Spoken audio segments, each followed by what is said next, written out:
Honey,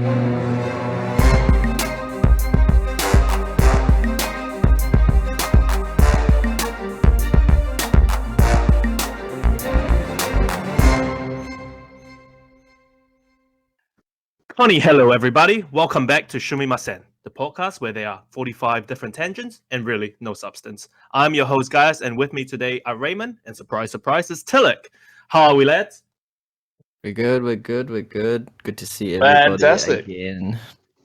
So I mean, last episode we had Ash on, and Thilly couldn't be with us because of his hemorrhoids. So, I'm happy to kind of report that they're much better now, much more controllable. So, welcome back, Thilly.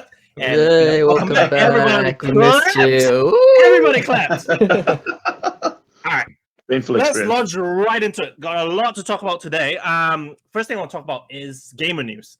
Timmy from Apex Legends, he's a streamer, right? He put off a 54.5-hour stream in one sitting to get from the bottom rank basically to the highest rank. And it's insane because it firstly is so unhealthy. It's so unhealthy to do that. But I don't know. I feel like streamers nowadays, they have so much clout because he had like 140,000 viewers live Holy at shit. the point. Yeah, which is massive, right? I remember when Twitch first started, it was like, oh, I got 1,000, and that was like massive. Yeah. and now it's like it's absolutely massive. Same with kind of like Coco's graduation, where it was like one of the biggest live streams ever.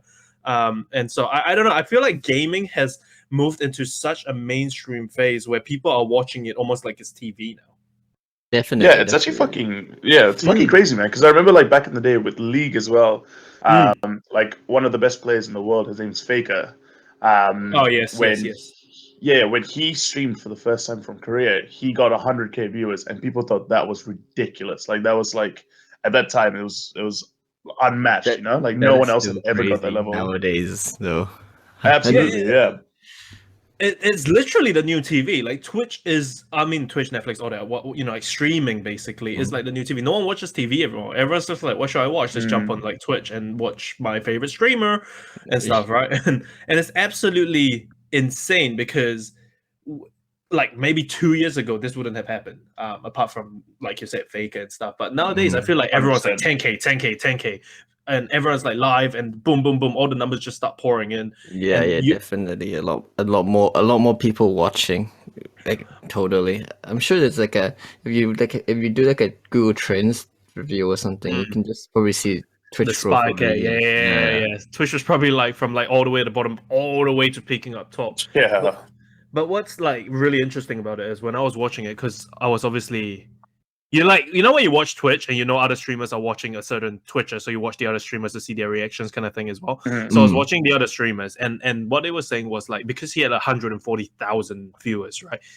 When he ran his ad breaks of like 3 minutes or whatever, they were like, that's probably like literally 10 grand right there, just like that. Boom, 10 grand in like ad revenue. Yeah. And one of the streamers was like, in terms of that whole 54-hour stream, the amount of like followers he got, the amount of subs he got, the amount of gifts he got, the amount of like primes he got, they were like, they literally estimated, they're like, I actually wouldn't be surprised if it was like 5 digits. Sorry, 6 digits. Like they're like, it could literally be 100K, like no problem. And I'm like, no fucking shit. Because it's insane. When you hit like 140,000 viewers and you run an ad break, the ad revenue goes like exponential.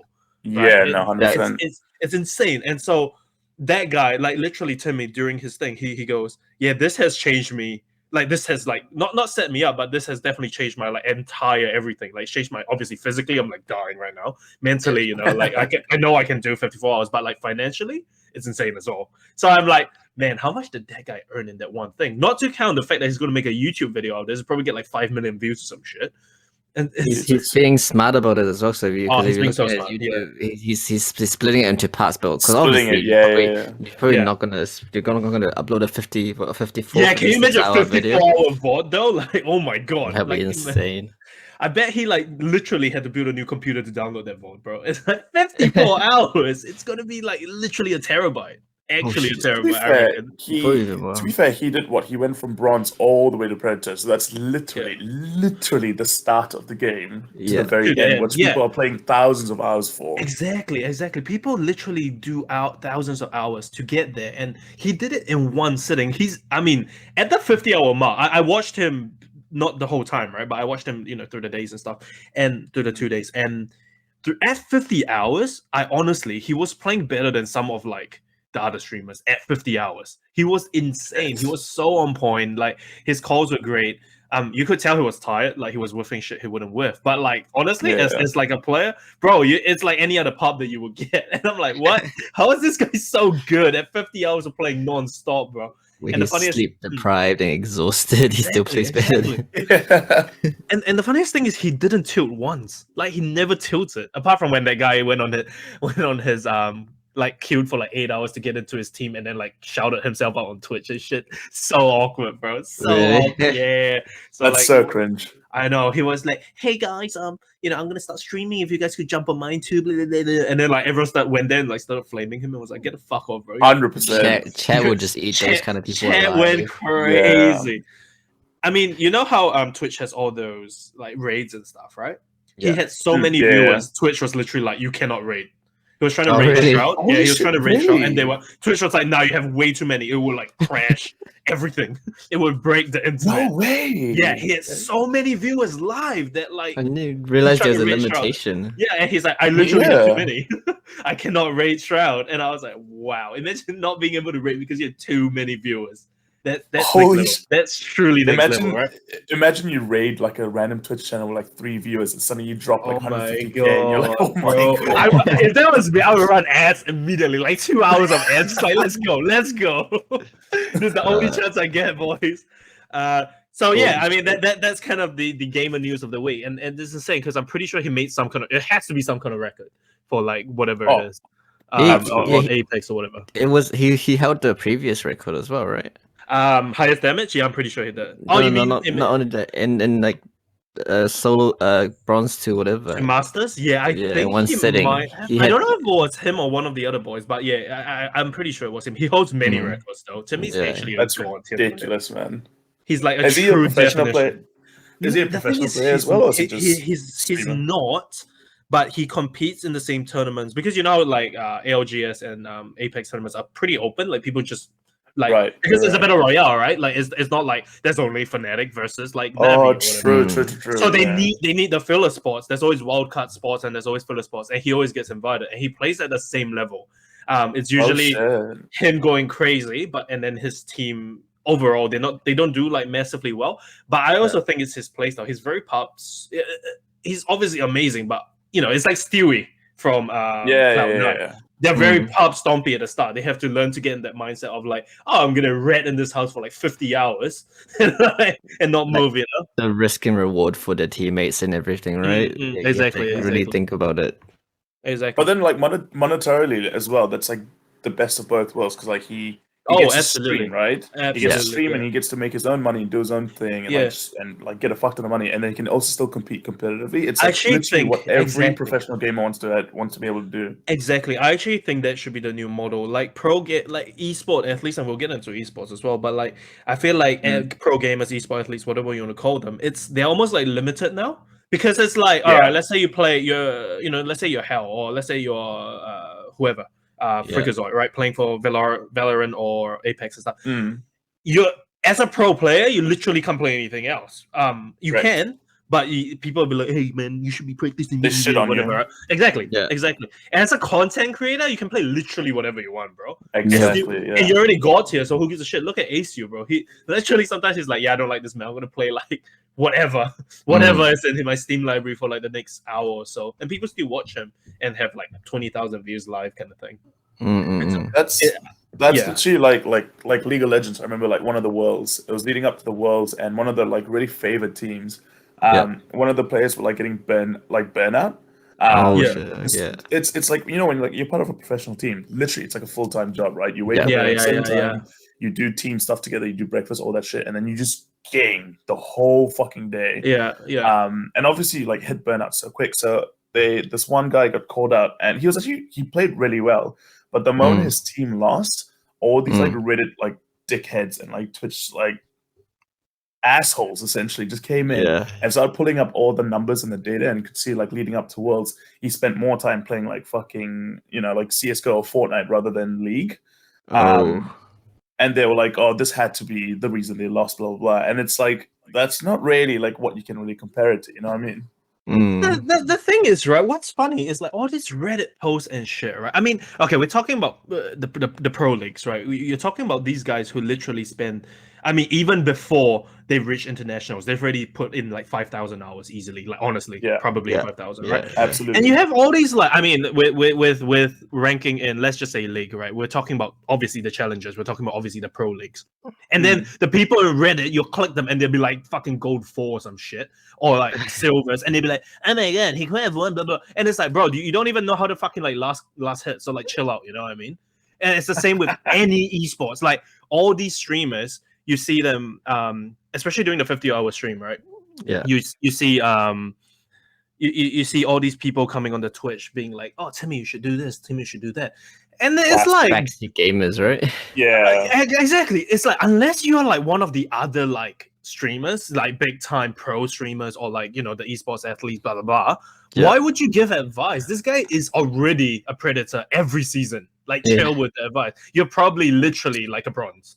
Right? You're like, you'd be like, what can you tell him that he doesn't know already? Yeah, exactly.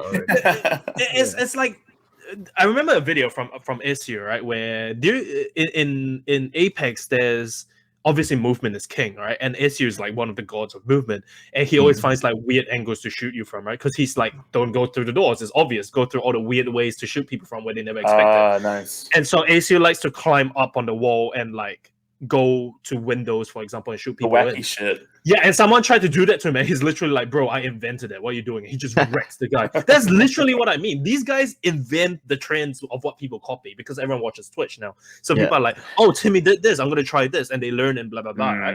And so it's these guys being like, oh, you should do this, bro. And Timmy's like, bro, I invented it. What the fuck are you talking about? You know, like literally.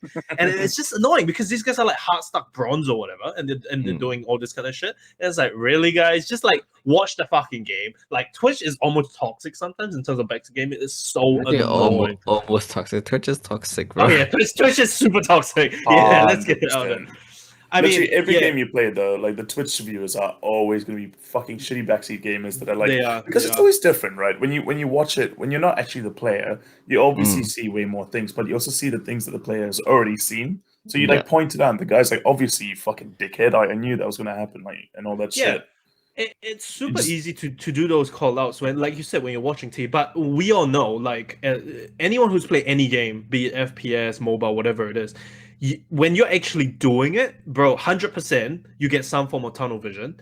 And the ones who don't and still see the entire game in terms of the game sets are usually the pros, right? No one is able to like clutch like fucking. I mean, you name any of the games, no one's able to do like a 5v1 at a normal casual level and still have that game sense of a god, apart from the pros. Exactly. Apart from the pros. They're the only ones who will be like, oh yeah, I'm going to shoot this guy on the left, then I know there's someone behind me, I'm going to do a fucking 360 no-flick spin shit, and it's like, what just happened? You know what I mean? And it's insane, because all these guys are like, oh yeah, I knew, bro, I could hear the sound and shit, and it's like, okay, cool. In a real game, you would be dead before you even face the first person. You wouldn't be in the clutch scenario. You wouldn't be the 1v5, because you're a fucking idiot entry frag who probably ran in without anyone. You know, you'd be on the ground crawling around again, exactly. right? Exactly. You see, like the Apex guy was like, the dog was like crawling around, biting at the ankles, like, all kind of shit, right?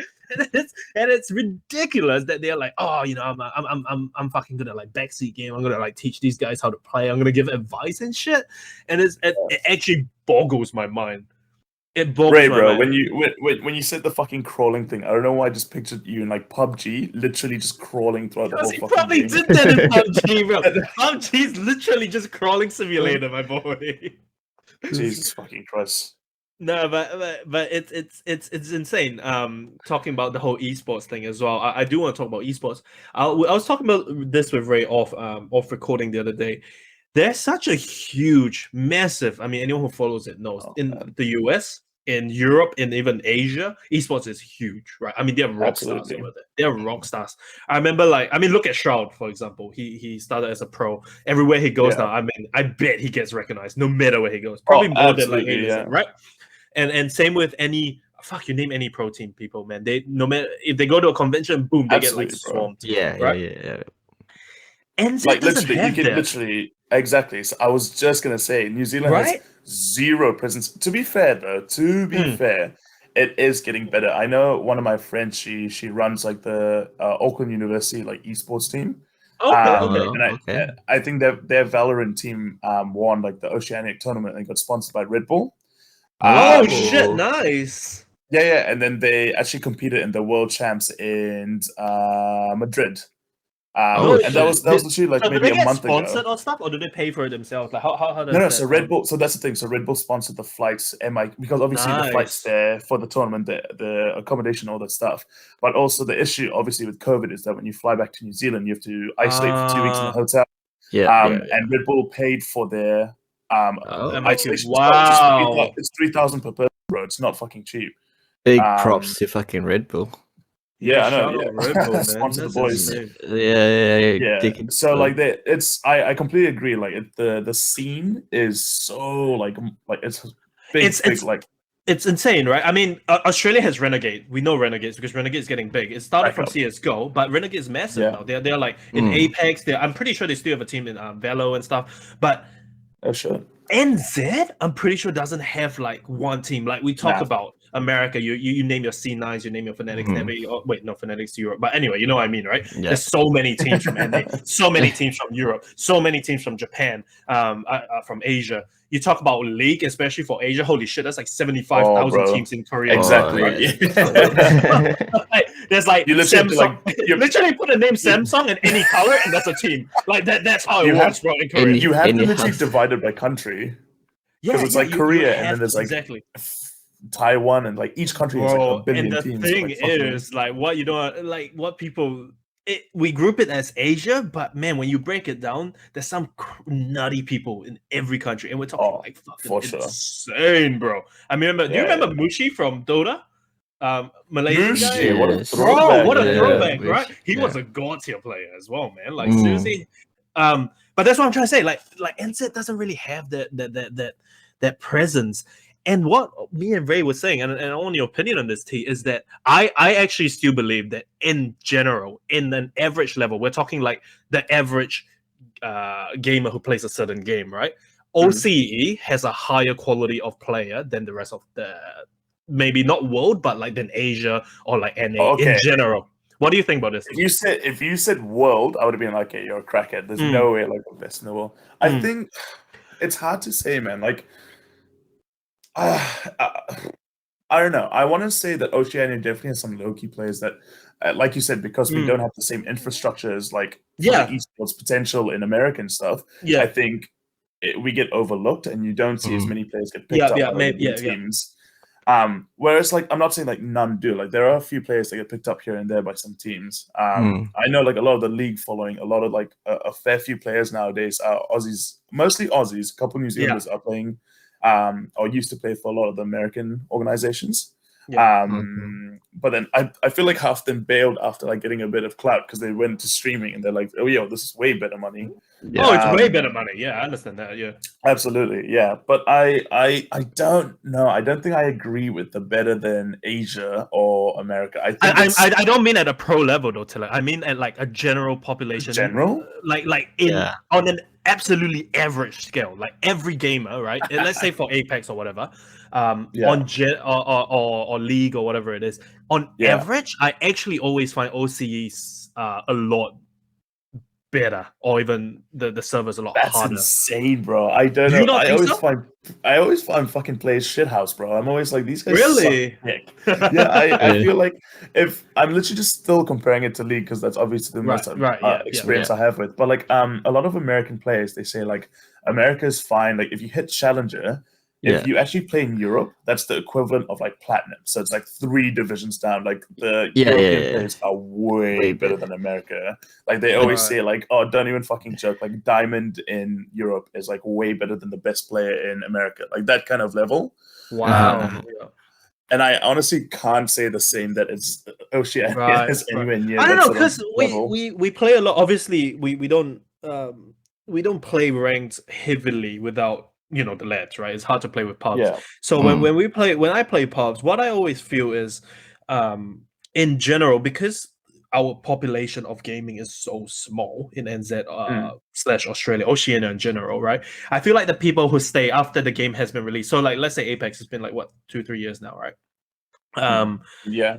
I feel like the people who stay are the people who actually really like the game and have like 1,000 hours or whatever. So, same with League, same thing. So, like in general, it's better. Whereas the Asia, Europe, America, whatever it is, because it's so big of a country or continent rather, there's always new players that come in. And so there's I feel like on average it like evens it out, so that in general the Oceania players are always like crazy tier. Every time I play OCE versus Asia, I find OCE a lot harder. Like honestly, a lot harder. In that sense, you actually have a really good point. Like obviously, quantity of players, like the number of people in each country, like we're fucking small country, right? In that sense, you're fucking bang on. Like I mean, if you're talking about like, let's say you're queuing for a pub lobby, right? A pub lobby in any game, I feel like OCE pub is always a higher quality fight, a higher quality bet. Obviously, there's the shit players, you know. There's always gonna be shit players, but in general, like when you go Asia, like literally, you would have Australia, right? Who's like everyone's used to it. Not Australia, sorry, Oceania, where everyone has played for a while. Everyone hasn't quit from the initial hype. Everyone is still going, and they're usually quite old players. So like, you can in a pub lobby, and it's like aggressive. It's like in your face. It's like boom, boom, boom, right? And then you go to Asia, and they're like standing still, trying to like track you with their mouse. And you're like, exactly. And you're just like, that's how Ray plays. Okay. And you're like running around and shit, you know. And so I feel like in general, at a pro level, definitely the world shits on Oceania, definitely, without a doubt, bro, without a doubt. But at a pub level, about like a casual, I hate that term, but like casual gaming level. I think we should have like an experiment where you just set up like a gold OCE team versus like a gold, like NA or EU or JP team and see what happens. Like a pub one, right? Yeah. Because wait, the thing is though. Sorry, do you guys play with a lot of like Asia? Do you guys play in the Asia stuff for Apex? I play on, because in Oceania the Apex community isn't massive. It's not like a dead game, but it's usually after school and after work and stuff. So Jesus, from like, you know, in the mornings I kind of have to play on NA or Asian. This guy just made so much money that he doesn't have to work, so he can just play games all morning. Yeah, I'm a professional. I'm basically a professional gamer, like except the getting paid part. So I'm just a gamer. I used to hate that aspect with like shooters, especially, man. Like when the game gets released, like PUBG, it was like you could play 24/7, not worry about like how long it would take to get into a match and shit. But like once the game sort of ages and like, you know, the patches are like slows down and like people start to die off a bit. Thing that used to piss me off the most was just the waiting. Yeah, that's the thing. Yeah, PUBG that's was so the thing shit, about. especially with, bro. I'm gonna fuck you up right here. Like PUBG, shit cunts. They were like, oh, Oceania, you know, there's not many players. You know what we're gonna do? Remove the Oceanic server. Did they do that? Yeah, they did, because they were like, when my friends and I still played a lot, we would literally, even through the waiting, it would take 15 minutes to get into a game. Because if you get into a game, you have to wait for all 100 players or whatever the fuck it is, right? Yeah. And then you die in like 5 seconds, and then you know what? You're back into waiting for 15 minutes, and it was such a toxic cycle, and we were stuck in it. To be honest, though, T, that's the inherent issue with BRs, right? Which is why so many people actually can't stand BRs, because it's like literally a 15-minute or 10-minute queue, and then you get in, and then like someone punches you to death, and it's like, what is this game? Like, why do I play this? This is why everyone played fucking Fortnite, man. Yeah, and that's literally what people, the whole thing behind it, why people hate BRs and why people are slowly moving back to Valo, to Siege, even CSGO. I think it's like almost like not making a comeback, but you know, people are moving back. That 5v5 tactical thing will always be like, if you want tactics, you don't play Apex. Let's be honest, you don't play BRs, because you're gonna get 3rd, 4th, 5th, 6th partied. You're gonna have the perfect strategy, and then you're gonna go in, and suddenly there's like 7 teams, and then you're like, what the fuck's happening, right? But I would honestly say, on the flip side of things, though, if you want like crazy content, you play a BR, because you can pop storm like nothing in a BR. Like you especially if you're fucking good. Yeah, exactly. Not only that, like I think if you are like a streamer or personality and stuff, the BR will give you that space in between fights where you can like really show yourself off. Whereas like if you're playing like a 5v5 in like Counter-Strike or something, like because each map is which each round is so cutthroat where like you need that like pinpoint accuracy and that focus all You, the you need to time. be Like focused. when can you like do stupid shit and be you, right? Yeah, no, But also you can like you can like communicate with your viewers, right? Because like obviously between each BR game, if it's not too long of a waiting time, you can chat to your viewers. Like say what yeah, they think over. Yeah. It's quite a Get nice that change. community going. exactly. That's And I think that's exactly what I mean in terms of in terms of the whole like esports, or not even esports, just like gaming in general. That because we're so small, like you can imagine, if you queue for 15 minutes in OCE for like let's say pred lobbies or whatever in Apex, you better be good because you ain't gonna like you're gonna make it last, bro. So I feel like everyone is like a certain level of decent in OCE when it's a game that has gone post hype. As versus the Asian servers and stuff.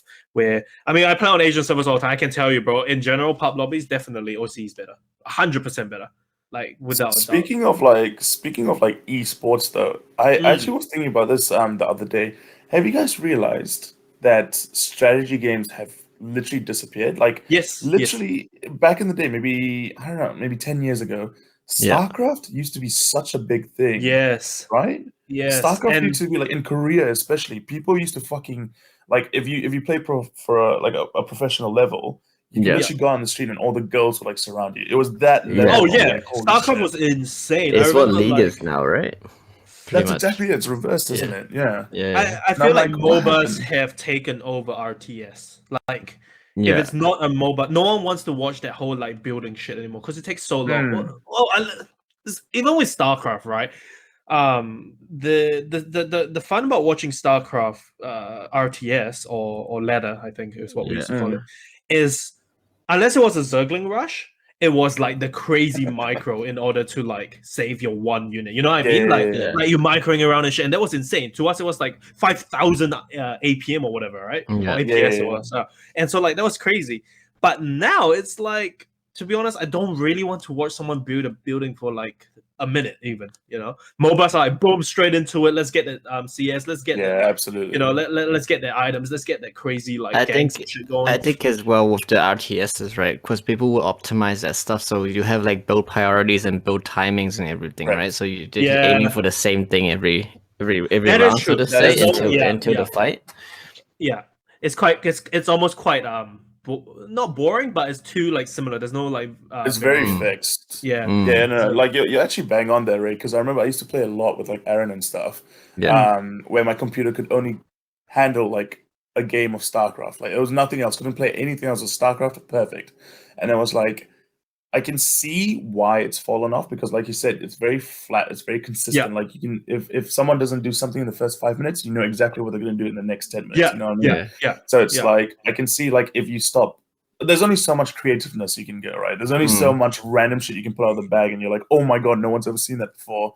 Before the game just suddenly fucking dies out, right? Yeah, Yeah. exactly. I mean, you watch the league or any currently trending games. What people love is like the creativeness of plays and stuff. No one really plays set plays anymore. There's the set plays in terms of like item builds or like following or like holding a site or like doing this or doing that or whatever, right? Gameplays. But Yeah.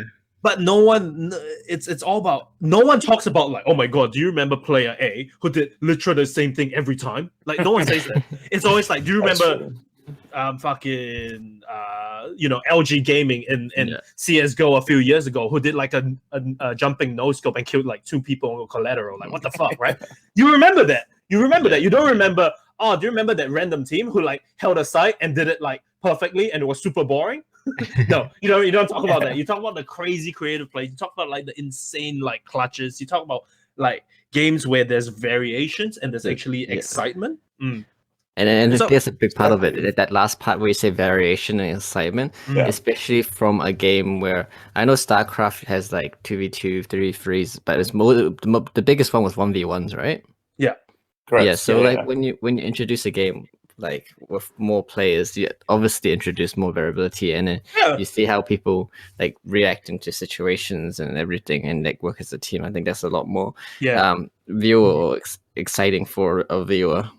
Definitely. Something that, like you can literally like think about it, right? Like CS, like Counter-Strike. You have one map and you can watch 1,000 games on this map, of literally 5v5. Oh my god, players you're stay not even consistent, wrong. Yeah, but all yeah, 1,000 yeah. games are all going to be different, which is insane. Like when you think about it, like how Yeah. can 1,000 games on the same map be so different? You know what I mean? It's never the same. I don't think you can name one game now that is trending that you can be like, it's going to be exactly the same. You can't. You just can't. Like people pop off, especially with like first-person shooters. Oh my god! Yeah. Sometimes people just pop off, bro. They just go crazy, and you're like, where did that even come from? It's like a low-key player who just goes crazy in a pro match and like destroys the entire team, begin like aces it and shit, right? And it's like, no, you can't plan for that. You can't be like, oh, I know at you know the 5-minute mark, like so and so is gonna pop off and like get an ace. Like you don't know that. You just don't know that, right? And so it's so crazy. Like who's gonna pop off? Who's gonna throw it? Who's gonna like do this? Who's gonna do that? And it's 100%. always different, and it's insane the kind of things you see as well. Like who's gonna hold this side differently? Who's gonna hold like the weirdest angle and like do a crazy like flick hit shot kind of thing, right? And that's insane. Like. And that's, I think, the beauty of gaming now. That is like it's exciting. It's genuinely exciting at every minute. Like literally, since it starts, you're like, "Oh my god, what's gonna happen?" kind of thing. Every time I'm like thinking, I'm like, you know, esports. Like this is like where this is like the peak, the pinnacle. Every time I think that and say that, it just grows bigger and bigger. Like every year. Like this year, it's insane, man. Like I thought when fucking basketball managers bought like league teams like Golden Guardian or whatever the fuck it was. That literally was a guy who I think invested into the Lakers. This is just thinking. I actually don't know this, so fact check me if you fucking want. But like, it was like a basketball fucking manager that bought into a League of Legends team. Like, I was like, how the fuck have esports and actual sports like just somehow merged? And it's just not even sports though. T like esports is so it's not like it's probably not like mainstream, but what it's like big. It's so big that I mean, classic example, bro. Fucking not TI Worlds, League Worlds, literally could get Imagine Dragons on to make a song. Come on, bro. That's massive. That's massive, and that's still one of the best songs ever to launch. Like that is amen, brother. Such a great song, right? But it happens to so many games now. If you watch any of the Apex trailers, for example, it's so hype. It's so hype. You got people making songs for it. You got all these like crazy hype songs, and you got so many content creators. You got so many people making things for games now. You know what I mean? And it's good for us, but it's also kind of sometimes saturated. There's just so much gaming shit going on all the time. You know.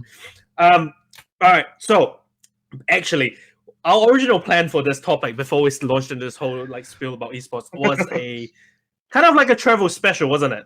Because obviously we're in we're in COVID now, so we haven't. I don't know. I haven't traveled in like literally 2 years.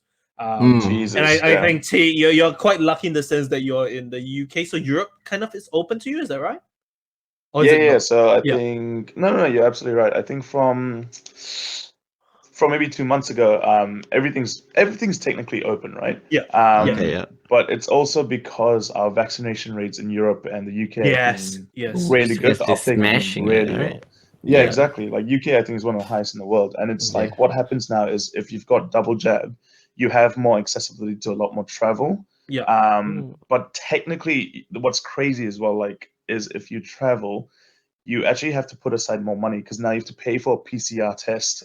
Many PCR tests actually. Like for example, when I went to Cyprus actually a couple of weeks ago, going there was fine. Like it depends on all your COVID cases and like the rates per country, but going there was fine. But returning from Cyprus, I had to do a day 2 and a day 8 PCR. And they're £75 per pop, so that's $150 per PCR. So $300 suddenly that you add into the cost. No, it's $300 New Zealand dollars. Yeah. Converted it for us. What a nice guy. I'm a super gooper. But yeah, imagine like suddenly you have to like there's additional costs here that you need to include into your flights and stuff because that's just the world we're living in right now. It's crazy. It's fucked, It's genuinely fucked how like I mean we don't really like talking about like the fucking depressing as world events and shit. We're like very much a gaming anime podcast, but it is fucked. Like COVID has genuinely fucked all of us in the ass, and it's so different because I don't know about you boys, but I used to kind of like plan my years around travel. So I'll be like, let's say 2019, right? I'll be like, okay, I'm going to like Thailand at the start, and then like Japan kind of thing. And it was like kind of like how I broke my year up, and it's what like quote unquote like got me through like working and shit. Right? Yeah. Yeah, it's like You're it's like it's stuck in what what you you're like, look forward oh, to, man. yeah, exactly. And now it's like, well, what are you gonna look forward to? You know, Yeah. there's nothing. And so I hella miss traveling, dude. The last place I went to, I think, was Japan. Right. Shit. And this was 2019, I think, or 20, I think like the start of 2020, end of 2019, I think was the last time. So not 2 years, yeah, like close to 2 years, Okay, 1.5, yeah. So So pretty yeah, much the that start of our lockdown. yeah, exactly. I came back literally as like COVID was starting to hit everywhere. And I remember going through it. And I obviously, when you're on holiday, you don't like watch the news and shit, right? So like I'm going through the airports and I'm like, oh, what's happening? Like what's all this shit going on and stuff, right? And I'm just like chilling because I just had like a 2-week holiday in Tokyo and shit. It was great. And then like people are like panicking and shit. And mom's like texting me by like, oh, do you have a mask on and shit? And I'm like, what's happening? What is happening? So what's a mask? Yeah, I was like, why would I wear a mask, bro? Like, Yeah. That's and that's You're not actually gonna so hold up the funny. airport or something. yeah, I was like, what's happening? And then like, and when I'm going through the airport, because I remember I had to transit Taiwan as well, like Japan to Taiwan back to NZ. Oh, And so fuck. those two countries were the one going ham, right? We remember at the start of Yeah, COVID, they were the yeah, ones yeah. like going crazy, like boom, we're gonna hit this hard and we're gonna hit it fast kind of thing. And so Yeah. there was like everyone's like masked up and they're like, oh, testing your temperature and shit. I was like, what the fuck's happening? Like actually what's happening? And I get back to NZ, it's like boom, straight into lockdown. So perfect timing. That's to like be honest, fucking. like- That's like fucking Made it Resident Evil. Exactly, it's literally a Resident Evil, bro. And I was like, huh, this is a bit scary. When do I activate like fair- zombie plan? Even at the start of last year, like when it came, like COVID was a thing, right? Like since it's COVID-19, so like since November, yeah. everyone knew it was around, but never really kicked in until March. So even like I think I booked a trip to Italy in March, and Wow. then I think obviously COVID hit quite hard, and I was like, oh, you know what? I'll rebook the flight for in 6 weeks because surely 6 weeks will be enough time to. No, for it to and blow then up. yeah, I know, absolutely. And And you look got at wrecked. look at Yeah. us now. I rebooked it from like March to May in like 2 months time, and then I was like, yeah, no, that's not fucking happening. It's almost scary how quickly it kind of like hit though. I mean, like you said, it was 2019, right? Like in a way, it's almost Yeah. slow, but then when it hits, God, it hits, right? I Mm. remember, Yeah, when it like hit, you're it talking hit, about man. Italy. That was one of the epicenters of like it was a hot place. Yes, It hit yes. so fast and so hard, and it like It destroyed destroyed them. the fucking It country, just man. destroyed them, bro. And it's Yeah. insane because you don't think about it. You don't think about a pandemic and shit in that sense. Like no one, and as all of us are healthcare professionals, we should have, but no one prepares for a pandemic. And so when it Oh, hit, everyone's just like, beep up, what's going on? Beep up, like I don't So know. the whole I like tissue can't roll, compute and shit. We the- pick up our yeah, the pandemic tissue plan and roll it's pandemic. like from 2000's pandemic Yeah. plan, like 19 years late. Do you know what's funny? Jeez. Talking about the whole pandemic, I was watching on Netflix. You know the country that was the most prepared for a pandemic? Just guess. Guess which country was the most prepared for a pandemic? America? We Yeah, Switzerland. the fucking United States, bro. They have Alright. constant pandemic drills, like year to year to year. They are the most like up in terms of pandemic healthcare. They are like ready. And then Bro, yet it's- when it hit, it's- it fucked them, bro. It like just destroyed It's because it's them. the fucking conspiracy theories. Like I Yeah. swear to God, man. Every American I talk to, like I met quite a few Americans throughout my stay here, and Yeah. it actually isn't ridiculous for them to know people who are prepared for a zombie apocalypse. No fucking joke, man. Like No, they'll I know. know people that have like gun practice like and stuff, and bunkers have and like shit, yeah. guns, and bunkers and stuff Yeah. ready, and like guns and tin cans all ready for a zombie apocalypse Bro, specifically. And I'm what like, is wrong with that country, man? I'm sorry. I'm not calling all the Americans. Just talk to us, man. Talk to us. All right. What is going on there that you believe everything? If you're in Australia, that makes sense, right? In Australia, everything is out to get you. Everything. I'm talking about wildlife. I'm talking about weather. I'm talking about like even going to the beach and you die from like a little like pebble on the ground or some shit, right? But in America, I mean, literally, they've been for so long the world leaders in like everything, right? They've been world leaders in literally everything. They've been the so-called like land of the free and stuff. What is it that makes them so like conspiracy focused? Like everyone there is out to get them almost. It's not insane. It's not even population based because if you look at anywhere else with like a similar population, it's not as crazy, right? Yeah. Like I don't know, but I don't really hear about people in the UK like being like, oh my god, we're gonna break down the 5G towers, man. You know, like what? It's like absolutely crazy that They in just this have day and too much. age. They just have too much time in their hands, dude. Like I think that there's literally a statistic online that says more people in the US don't have a passport than those who do. Like it's more than I 50%. believe that, bro. You don't want the government tracking your passport, man. Come on. Come on. You don't want the fucking Biden, bro, who get his team on it. The like all the fucking Oh my God, like spies and shit. But yeah, I mean, actually, let's go back to this whole traveling thing. So yeah, travel to Japan, and that was the last thing. But what I want to know, lads, is not just the last place you traveled, but what is like the travel memory that you will always keep, kind of like your top kicks or like something that you will always remember in terms of country. What do you think, Ray? My most recent place was the States. I went back to this. I went to the States pre-COVID, like a month before COVID and stuff. And it was like a really cool experience. Like usually, because I usually only go to like Southeast Asia and stuff, so like going across the world was pretty cool. And so it was like because I pretty much went by myself, and I suppose one of the strongest memories that I will probably keep is so I got there and I booked a car, rented a car, everything as well.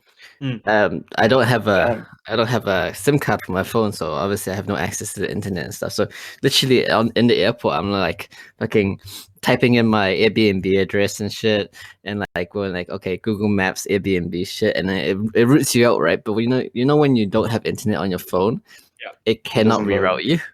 Yeah, it doesn't reroute you. Yeah. So I go from the airport, LAX, to the car renting place by the shuttle bus. Pick up my car. Have to go in on the opposite side of the road. Where I usually sit, and drive on the opposite side of the road after like what? Probably like I forgot how long the flight was, a 7-hour flight or something. And then drive all the way to my Airbnb, which is like halfway across the city. Oh, you're mad. I fucking drove into the wrong part of town. I went off the wrong off ramp. And I fucking was driving through a neighborhood that was dodgy as hell. And I was like, oh fuck, what's gonna happen to me? But yeah, the dodgy neighborhoods in the States are dodgy, man. They're like seriously like you're gonna die. They're kind of dodgy, right? I think like states, like no offense to any states listeners or anything, but like sometimes the states, like I was like afraid to go past dark. Wait, what? No offense, full offense. Fix your country, boy. Fix your country. They're so country proud, bro. They're gonna call us 100%. He's so mad. I actually agree with that, Ray. One of my mates went to the States recently, and he's like, you do get that feeling when you're going through. He's like, I think he had to go through Harlem, which we know is pretty dodgy, right? And he's like literally when the first time he went through Harlem from, I think the airport, he was taking like a bus or something. No shit. Just on the left, like there was a shooting, and they had like the whole tent set up because a person had died there, right? So they had the whole tent set up. No shit. And he's just like, what the fuck? He's like, what is wrong with it? Like, what the fuck? Like, how is this the first thing a tourist sees? You know what I mean? It's messed up. You go on a holiday and you're like, welcome to America, land of the free and home of the fucking dead on the side. What? You know what I mean? I love how you're like, oh, tell us a highlight of your travel, Ray, and it's just him getting lost in like the fucking highlight of my travel. I got lost, nearly died, bro. Bro, I'm not gonna lie, getting lost in foreign countries at that moment it may not be fun, but when you reflect back on it, when you get out of it, getting lost is one of the most fun moments. Another one that I had was like back in Hong Kong, like. I was with Damien, Big Dog Damo, one of our friends. Big Dog Damo, Mian. Yeah. We were chilling around. I think because we were a bit younger during the stage. No Google Maps. It was before the times of any smartphones and anything.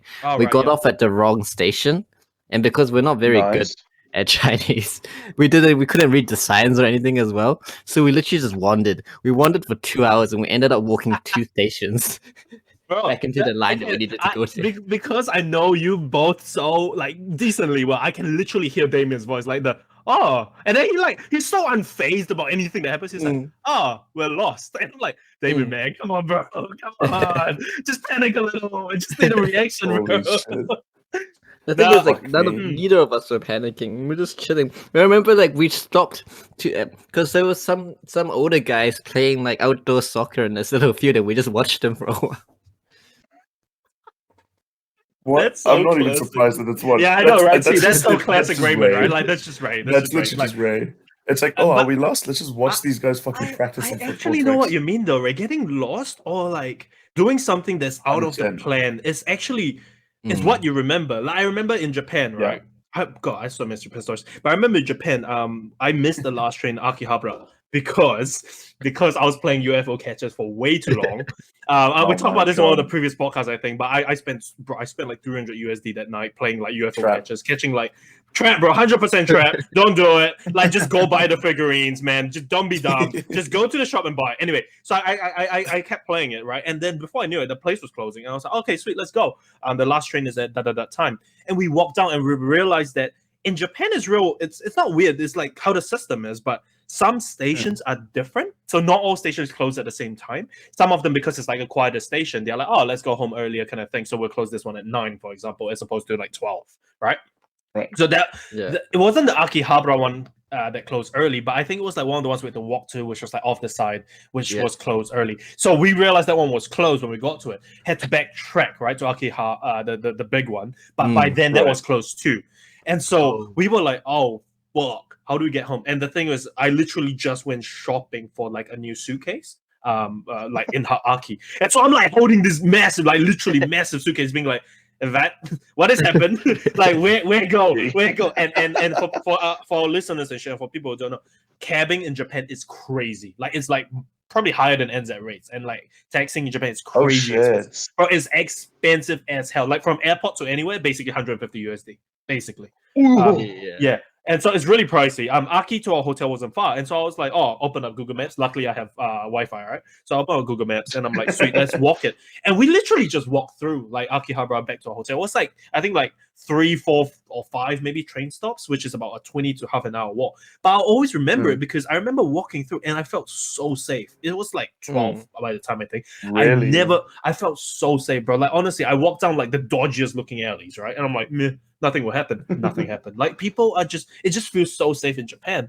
And it's always one of the things I remember, because it was like lol cakes, I missed the thing. But I also just remember that feeling of kind of like true exploration without that fear of like death. You know what I mean? Like, you're just like like walking through like alleys, like, oh, look at this like funny looking house, look at that like cafe or whatever, and you're just like, I'm not gonna get stabbed, I'm not gonna get mugged. Like, I don't, you're not scared of getting like pickpocketed or whatever. I have to agree. I experienced a similar thing in Japan as well, because I think I've had a part of it is like, now that I remember, it's not even that well lit. It's not like it's so well lit. It's not. Yeah. But it's like everything's like clean, and you kind of know like the standards there. Like, you're like, yeah, you don't people, like right? there's no like dodgy, like, I don't know, it just doesn't feel dodgy ever.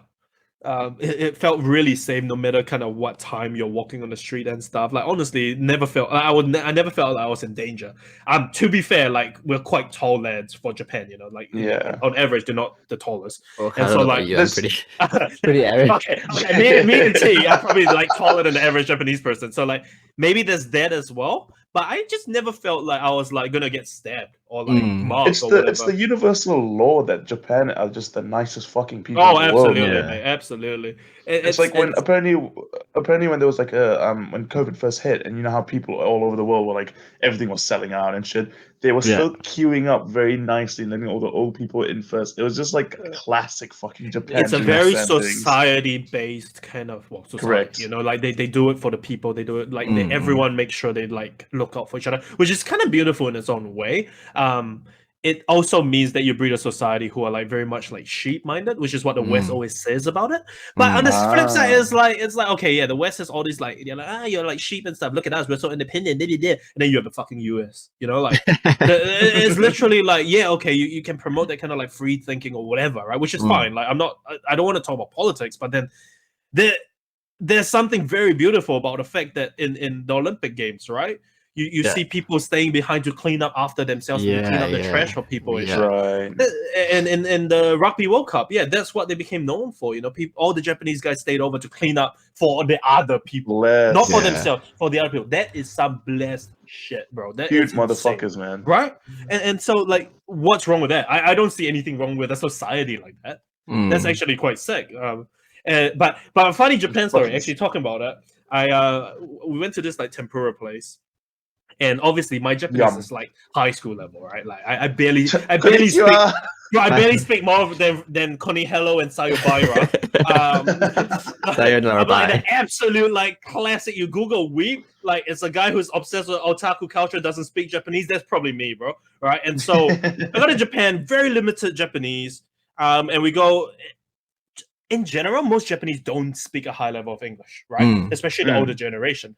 And so we go there and we go to a tempura place, and I have an English menu, right? Because they give you the English menu. The problem is, obviously you can point and stuff, right? But the problem with the English menu is that how do you then order it in Japanese, right? Because I can read the hiragana, right? I can read that. Oh, for example, like pork cutlets, tonkatsu, or whatever, right? And that's fine. But then when you have the pure English menu, and you're like, "Can I have a pork cutlet, please?" She's like, "Nani the fuck you talking about, right?" Right? She's like, "What?" She's like, "Eh," and you're like, "Oh shit." And so I have a pure English menu, and I don't know how to communicate through to her, right? And so I'm trying to order like an extra side of like fried squid, right? And squid in Japanese is ika, right? I don't have the Japanese menu at that time, so I can't read the hiragana to say ika, like another side of ika, right? Yeah. So, bro, no fucking shit, bro. The fucking weird and it's so cringe, bro. I literally turned to her and I was like, Suquido. I go, I want a Suquido, bro. And she looks at me and she's like, what the fuck? There's not even what? And I'm like, Suquido. And then I was like, wait. And I grabbed the Japanese menu. I'm like, Ika. And I'm like, bro, like, I'm literally the classic like gaijin idiot, bro. It was so added the O and pretended it was Japanese. I was like, yeah, Suquido, bro, Suquido. No, I broke it down into katakana, bro. I fucking hate you so much. You listen. You probably heard someone say chocolate, and you were like, "Oh, chocoreto," and you're like, "Oh, I'm like straight up, hit me with the basketball, therefore Suquido, bro. Come on." God. And it was so cringe. But like the thing is, when you're in the moment, because you're trying to get an answer out fast, right? You don't even think about it. You're just like, shit, I hope this works in katakana. Like, just say it in fucking basically racist way, right? Of what you think it should be, and then like obviously they have a word for square, right? So like and that's fine. She's like real lovely because she's like Oba-san lady, but I just always found it like so keck because it's like literally you open the like dictionary to like gaijin and that's it. That's me, bro. Like in Japan, being a gaijin, man. Like it's so crazy. But I will say, like, if you go to Tokyo Station nowadays, they have a lot of like really fluent English speakers to help the tourists. Not only that, the signs are all like three languages now. It's like Japanese, Korean, and English is the biggest three that I saw. Oh wow! Have you ever been to Japan, Artie? No, I haven't. Genuinely, okay. I haven't. Tokyo Station genuinely is one. If you're the first time, that is the most confusing station I've ever been to in my life. Like, because in Japan there's so many different railway companies that own different parts of the railway, but all share almost like a same station. Because like, why would you build seven different stations for the same place, right? Yeah. So Tokyo Station is massive, but there's like, I think like three different companies that have different lines running from there. So there's like the JR station, there's the metro, and then there's one more that I can't quite remember. But we were lost as shit. We get there through the bus and we're trying to get to the thing. And like this lady like kindly comes over and says, "Are you guys alright? Are you lost?" And I'm like, me being like me, I'm like, nah, I got this. Don't worry, bro. I got Google Maps. I open Google Maps, right? And it's like, you are at Tokyo Station. Go to this. And I'm like, what? What? I am at Tokyo Station. It doesn't tell me how to get to it, and I'm like, oh, sorry. Can you help me, bro? And she's like, yeah, and like, they have all these people who are like real friendly, and they're just like waiting to help people. And I think it's their job as part of like tourists, and it's so good. Like, it's such a smart thing to put someone there who obviously speaks the international language of English in a country where they don't speak English much, which is perfect. That's and insane because they obviously recognized that station was fucking. Like, oh, either they were like, bro, it's wow, these tourists hard are fucking. as hell. They either Very, must very. have thought, holy shit, these tourists are all fucking stupid, or they were like, okay, let's just fucking help them out a bit. Like, No, apparently, right? I've read something, I think on Twitter or something, right? That even the not local to Tokyo, but like Japanese people from outside of Tokyo going into Tokyo, they get to Tokyo Station, they're like, holy fuck, what is going on? oh, Because, really? yeah, because it's packed, bro. I mean, it's packed. It's like if you always live in Stewart Island in NZ and you finally are in like Auckland and you're like, what is a skyscraper building? You know what I mean? Like it's like what? And it's insane. And so yeah, it's a really busy station. It's absolutely crazy. I think it's one of the busiest stations in the world. So I'm not Jesus surprised. Christ. Not But surprised. Yeah. you that's- contrast that to because I came in from China to Japan, right? We had to transit China, and I went to the money changer in Shanghai. No shit. So I changed my money, blah blah blah, right? And she like literally counts the money out. She shoves it through to you. There's no thank you. There's no please. There's nothing. She shoves it through the little window. She's like, oh no, and she goes, okay, bye. And I'm like, bye. And literally like bye. And I'm like, whoa. And then you go to Japan and everyone's like, hey, do you need help? Blah blah blah. And that's why, bro, always number one country to visit, Japan. Definitely. Even if you aren't a weeb, it's such a different kind of like culture, kind of like everything. Like you really like learn a place of kind of like understanding to look out for people around you and stuff. That you don't know.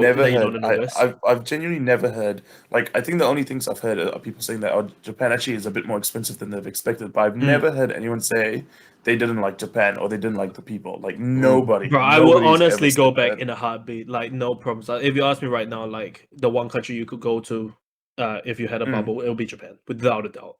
Without a doubt. Insane. It's just so good of a place to visit. It's just so like the whole culture and everything, and like just the safety and everything. You can literally leave like your shit. I mean, I dropped my glove, right? I didn't even think too much about it. I like dropped my glove on the way to the bathroom, right? And I went back to look for it in like 2 to 5 minutes, and it was already at the lost and found. What the fuck, dude? Really? Oh shit! No shit. The cleaner was like, oh, I found it, and I gave it to lost and found, like in that time. And they're like just so nice about it. And I'm like, oh my god. Like I expected to just be on the ground. Like you would just leave it, right? Yeah. And they're like, no. Someone found it and gave it to the lost and found kind of thing. I'm like, a random did it. Not even their job to do it. They just did it. It's just what they do. It's just what they do. They find wallets all the time and they turn it into the police and stuff. And I'm like, that's insane, bro. Like what country does that, really? What country does that? That is pretty fucking insane. If I found a wallet, I'm taking the money, man. I'm sorry, boys. I'm taking the money. Like you can have your class, but I'm taking the money.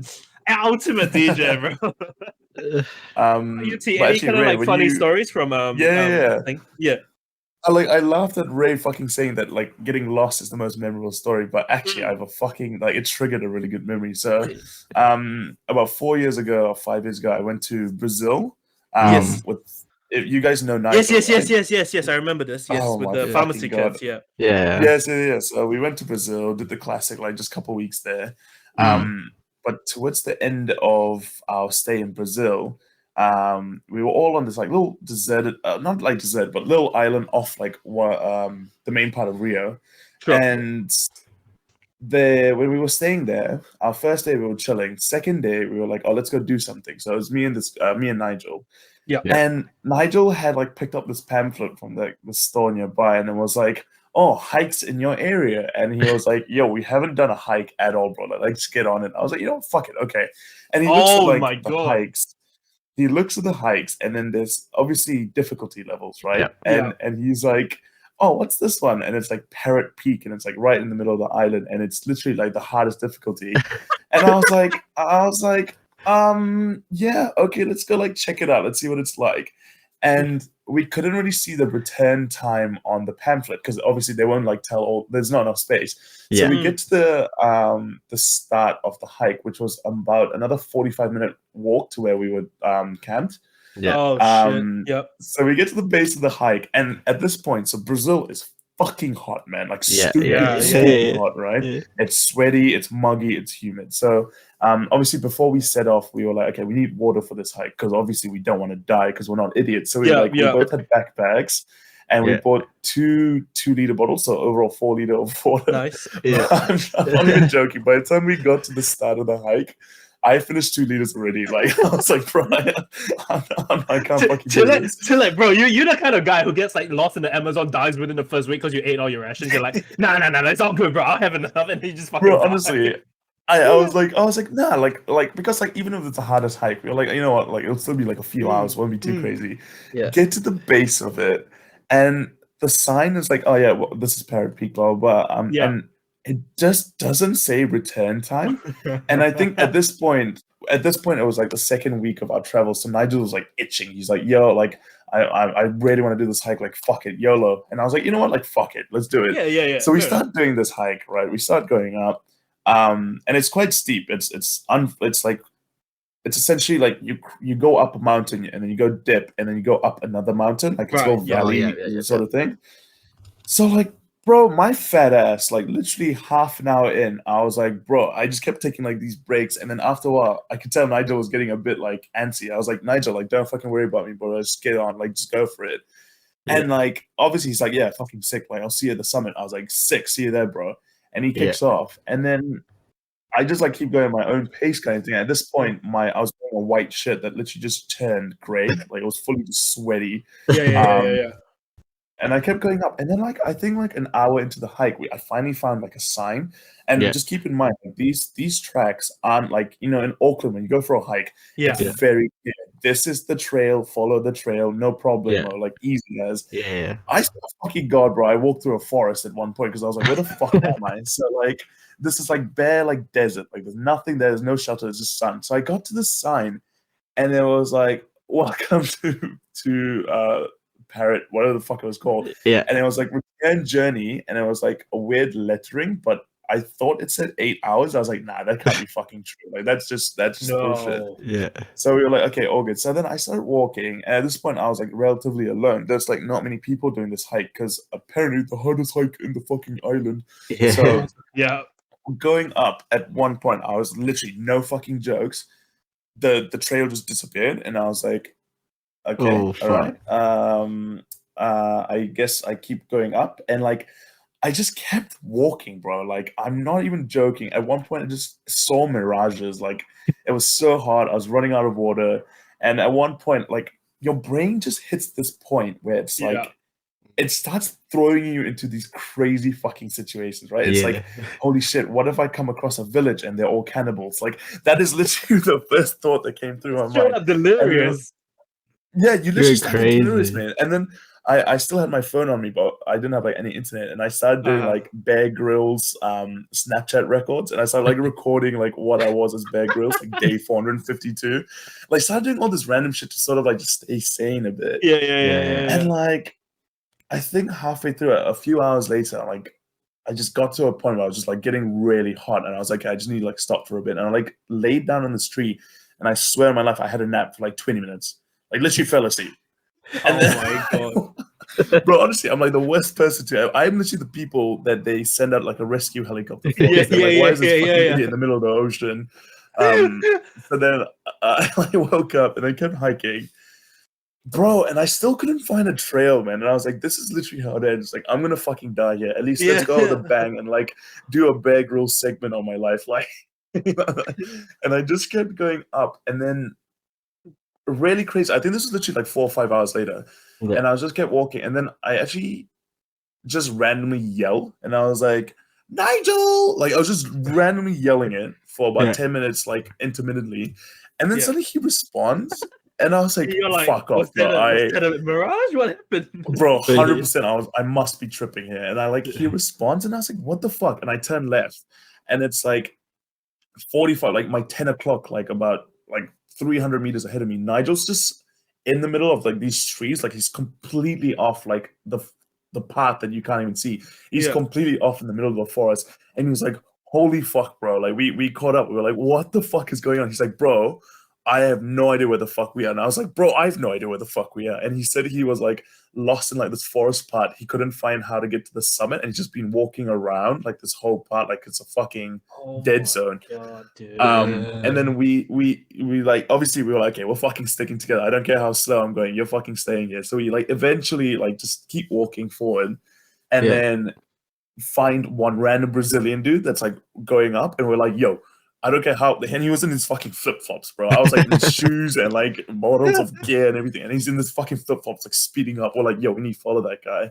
Yeah. Follow him all the way. Essentially takes us to the trail, and then like we eventually get to the summit. Absolutely fine. Like that was awesome. Yeah. 6 hours later, I was like, yo, I'm fucking gonna die here. That's all right with you. Yeah. And then on the way down, bro, at least like on the way down, it was sort of a bit more obvious because the trail is much easier to follow. You can see it, right? When you're going down, you can actually see what's ahead of you. Exactly. Yeah, and I think on a return journey, you always like sort of familiarize and you recognize a few things. So like on the way down, it was actually okay. But I swear to God, bro, on the way down, I still kept having mirages of like little, not puddles of water, but people. I swear at one point I saw like a blonde girl run through like the trees next to us. And I was like, bro, there's no you were probably fucking way. severely dehydrated, like actually. 100%, bro. We took 4 liters of water, 2 liters of which I drank before we even started the hike. Like I fucked myself from the start. That's crazy. Maybe you saw ghosts. Maybe you saw other other visitors that followed your path but weren't as lucky as you. It's actually just crazy how your mind goes straight. Like, literally the first thing I thought of was like, what if there's a village I crossed that's all just cannibals? Who the fuck thinks like that? Like, why the fuck? That's literally like you're starting to like go crazy kind of thing. Yeah. And I actually always like think like, oh yeah, there's no way you can do that. But in that situation, I was like literally being a psychopath. And then by the time we got back to like where we were staying and stuff, we literally bought like 5 liters of water each and just downed that shit and just passed out like off heat stroke and shit. But I bet. Thanks for coming to my TED Talk. So T, you know how you were talking about that whole return journey thing, right? I was watching a thing from, I think it was Bear Grylls, where there's this syndrome, and I can't remember what it's called, where once you reach the summit and you're going back down, right, you're almost in that state of like, oh, the hardest is over. So it's going to be easy going from now. And that's actually where most, like, even the most experienced climbers make the most mistakes, is where people die, basically, the most. Really? Because, especially, like, it's an Everest thing. Because, like, they reach Everest summit, right? And they're like, sweet, it's going to be easy going. And they just, like, die. Like, they straight up just, like, go into, like, this state of, like, oh, I'm going to, like, essentially run down the mountain, lol. And then they, like, fall into a hole. Yeah, and so it's funny that you say that. And on the flip side of things, it's probably is the easiest part of the journey because you have reached the summit. But the flip side is like, I'm glad you didn't just like run naked through the like forest, being like, "Wee, I'm done." I see why though. It's like the euphoria that you've like hit the top, all the endorphins and everything get released. You're like sick. I think you are like Superman. Definitely. But like even on the way down, we did sort of like when we were crossing the trail, we did see like the snake, like this massive motherfucker. And obviously there's no snakes in New Zealand, so I'm like, what the fuck is this bitch? And I was like, everything in Brazil is fucking poisonous. We are not fucking going here. We like crossed around kind of thing. But like, if you vary off the trail and you go into the forest, like there's so many poisonous. Yeah, you literally die. You die, bro. I'm glad we didn't. You guys were like wandering around, like shouting names and stuff in the forest, bro. Honestly, man, I actually want to talk to Nigel one of these days and see if he actually remembers any of this shit. Because honestly, it's so like clear in my head exactly what happened. Yeah, no, I mean, it's these kind of things you remember, right? All the fuck ups, basically, the kicked up parts. It's insane.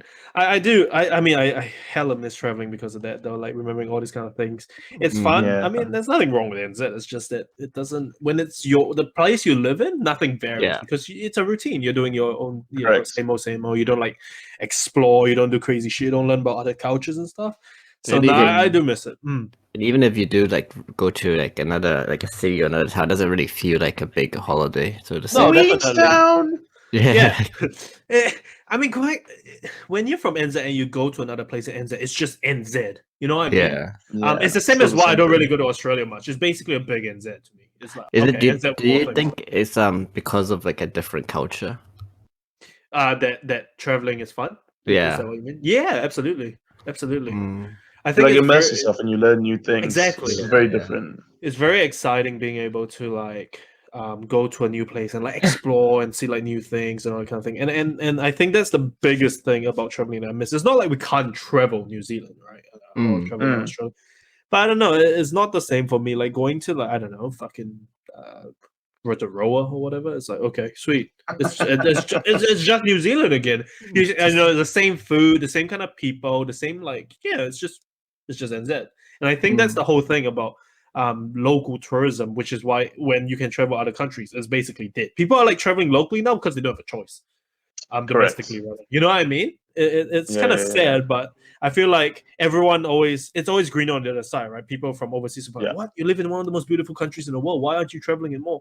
And I'm like, yeah, but when you're here, you get it. It's like, okay, yeah, you'll get it. And it's expensive, man. Hell, NZ is expensive to travel. It's so pricey. It's expensive, full stop. Like, full stop, it's fucking expensive for everything. It is. I mean, food is like 17 on average now, man. Or like 15 at least, you know? It's crazy. I'm actually scared of coming back to that fucking price. I saw, the other day, I just went on Countdown, and I was like, the price of a fucking 200 grams of strawberry or some shit. It was like $8 or something. I was like, bro, what the fuck is this? Is this like gold strawberries? Welcome back to NZ, man, where like everything's hella crazy expensive. I mean, you mentioned how like people always say, oh, Japan was more expensive than I thought. It was flip side for me. I was like, Japan was way cheaper than I thought. Like, way cheaper than I thought. The accommodation can be as cheap as you want it to be, essentially, right? You can go capsule hotel if you want it cheaper. If you want it like slightly pricey, not pricey. If you want it like okay, business hotels. If you want it really fancy, bro, you can spend thousands easily, right? Yeah. Food-wise, you can literally go from like, I'm not even kidding when I say literally. I mean literally, like $1 for whatever to like $200 meals, right? Without a problem. The problem is at NZ, we don't have that option. We have $15 or nothing, bro. Like $15 at McDonald's every day. And even McDonald's itself is $15, right? And the quality of food in Japan, like even from like the Family Marts and 7-Elevens, is like genuinely better than some of the restaurants in NZ. Genuinely better. I'm not even kidding. It's so I actually just want to go to Japan purely to just do like a fucking bar hop of all the family man. Shumimasen travels. We'll do a whole blog. Hey guys, welcome back to our YouTube channel. And then we'll do it. We're here in fucking Japan. I think especially now, maybe just after the lockdown stuff where they want the tourism back, I think that would be a good opportunity because they will do those massive discounts on everything, right? Yes, they do massive discounts. They did it for domestic travel, but I bet they'll do it for international as well, where basically the government gives you like a $300 voucher to spend in like this region. So it's to promote like tourism, and like it means you can use it on your hotel. So people are going for like $900 hotels and paying like half the price, because they would never be able to afford it before, and so they get like really fancy places, and they're like, oh, check this out and stuff, and so it's like the best time, ironically. Actually, that's like an even better experience. It's funny enough, which is quite quite, I guess, opposite to what you would think, really. No, definitely. A lot of countries are trying to do that, though. I know, like a couple European countries, like at least last year when they started opening stuff up, they were doing stuff like, well, not literally giving people $300 vouchers, but like, they would say if you stay for more, for example, I think Italy was trying to do like, if you stay for 2 nights, you get third night free. So they're doing shit like that, where they're like trying to make people stay for longer, and obviously you spend more on that country. Spend more money. Like, exactly. And I thought those are a really interesting, really interesting way to tackle it, honestly. It's I think whatever works, right? Like, you got to keep your economy going somehow. Like, COVID has destroyed the NZ economy, to be very honest. It's absolutely shed on us. Like, it's like, what NZ economy, right? It's completely broken right now. But you have to somehow stimulate it. You have to, otherwise there's no point in saving all these lives, and then the country can't even afford like fucking toothbrushes or whatever. It's actually an issue, but like I said, let's not get into the politics of COVID and like the economics of COVID. I'm a bit sad that you guys are. I'm a bit sad you guys are in a lockdown now, though, because it's gonna be, especially. I don't want to get into. I think, to be honest, I think you'll be coming back into a lockdown. I don't think it'll go anytime soon. It's going. No. I think it's gonna be 2 months. Now. Yeah, it's going insane. It's now. Bro, literally, I feel like I'm in deja vu. This is literally what happened with London when the Delta variant came. It's all right, T. We're gamers, so we can just stay inside and play games. Yeah. Even more reason to invest into. You need to go outside. Go outside in FF14. Yay! Want to go to the beach? Go to the beach in FF14. Also, actually, weirdly enough, I don't know why FF14 like brought me back to VR. I was talking to this guy the other day who's actually in forensics. This is not actually esports, but it's VR, and he says like nowadays for like their practical training before they get into it, to sort of prep them and sort of like prepare them mentally, as well as like obviously to not like suddenly throw them into the deep end. They simulate what it's like to come into these scenes where like in VR. fucking hell, there's like a dead body. Yeah, in VR where it's like a Right. dead body, and it's very realistic, like Oh. no joke. Like you Yeah. can touch like everything, you can pick up a female. And like he said one of his story, like one of his favorite VRs. He's a fucking crazy guy, you know, and like you like Yeah. something so much, you're Mhm. desensitized to it so hard. Yeah. He said he like last week he was in his VR where it's like it's not even like fake VR where it's like, you know, like what is that fucking cartoon VR where you run around and it's like Mbawe. Anyways, I don't know where the fuck I was going with that. Yeah, please continue your story. So he said like he was in the passenger of a car, and Yeah. they're driving like really fucking quick, like 140 miles per hour on the highway and shit, and it gets Yeah. to a collision, and he you can obviously look around, and like he says he like turns his head, you can see like two passengers in the back and the driver, and then after the collision, he gets to look again, and he turns around, and like one chick is like fucking like her whole body's just split like with a seatbelt, and then he looks forward, and one girl didn't have a seatbelt, and she's actually through the windscreen, and he's like, he was so. I've never seen someone smile so much talking about it, but actually it was so cool because like VR has moved so far forward that you can sort of simulate all this and make it so realistic that people are like more prepared, especially with forensics. Yeah, I think it's like in it's almost like it's not a judgment thing that I'm saying this from, but I feel like it's kind of almost scary that it can move in that way because in you know, one of the latest AAAs, right? Is no, not that Cyberpunk 2077, right? In that they have what you call brain dancers, which in a way is kind of like because everyone in there has like a cybernetic mind, right? So you can like it's like plugging a USB in kind of thing, right? And so you can replay scenarios, right? So imagine like you can play as I can like plug a USB from UT and be like, oh, this is how you experience something and experience something on Monday, for example, right? So just imagine that kind of scenario. Okay, and so what the degens and what the demented people of the cyberpunk world is, they made like snuff film brain dancers where you could watch watch and I can see that happening because people are absolute degenerates in real life, right? And I feel like this VR is like moving closer to that, you know, literally what you just described almost sounds like a snuff film, just not as dark. You know what I mean? See? Yeah. And I feel like that. I mean, way to keep things light, guys, right? But like, I feel like that's almost creepy in a sense of how far it's gone into that realm. That is, like I get it. That's for forensic. That's fine because he's doing it for forensics. But I bet you there's a lot of people who don't do it for forensics. They just watch it because they're like broken in the head, kind of thing, right? I like gore 100%. As much as the other guy, but when it's like an anime thing or like a gaming thing, that's fine, you know. Not when I'm like, haha, like let's study this like woman split in two because I like sawed her in half. Like, what the fuck, bro? That's it actually gives me like goosebumps, bro. That gives me goosebumps. That freaks me out. I think that's like, and I feel it is moving into that kind of direction. So it does creep me out a little. How that's It's really cool to hear like a different perspective on that because I didn't actually think about all the fucking fucked up people in the world, which would actually take advantage of that shit. So absolutely, mate. I mean, VR already. Let's be honest. The minute VR came out, Pornhub was right onto it. Right, Pornhub, boom, straight up VR porn, 100%. But like, imagine the amount of like. I mean, we're talking dark web. I 100% guarantee you, there's like VRs of like child shit out there, which is fucked, right? It's fucked, and that creeps me out because like you're gonna reach that stage, like you said, T. It's getting to a stage where it's like it's literally virtual reality, like it's almost real nowadays, right? You're gonna reach that stage where people are like getting more and more demented, thinking like they're like already just. I mean, you know, no, you know what? I am gonna king shame. That's fucked up. You shouldn't be doing child shit, right? But these people are gonna be like in that state of like reality, quote unquote. And it's like how far before they like get that whole thing of like, oh, it's not so different from real life. Let's just that's the scary thing. That's what I've been thinking. Exactly. Like, at what point where like the simulations get so good that like they just treat real life as like a simulation kind of thing. Like, you know, a simulation stuff you can close it at the end of the day. You know, cancel out of it. Shit.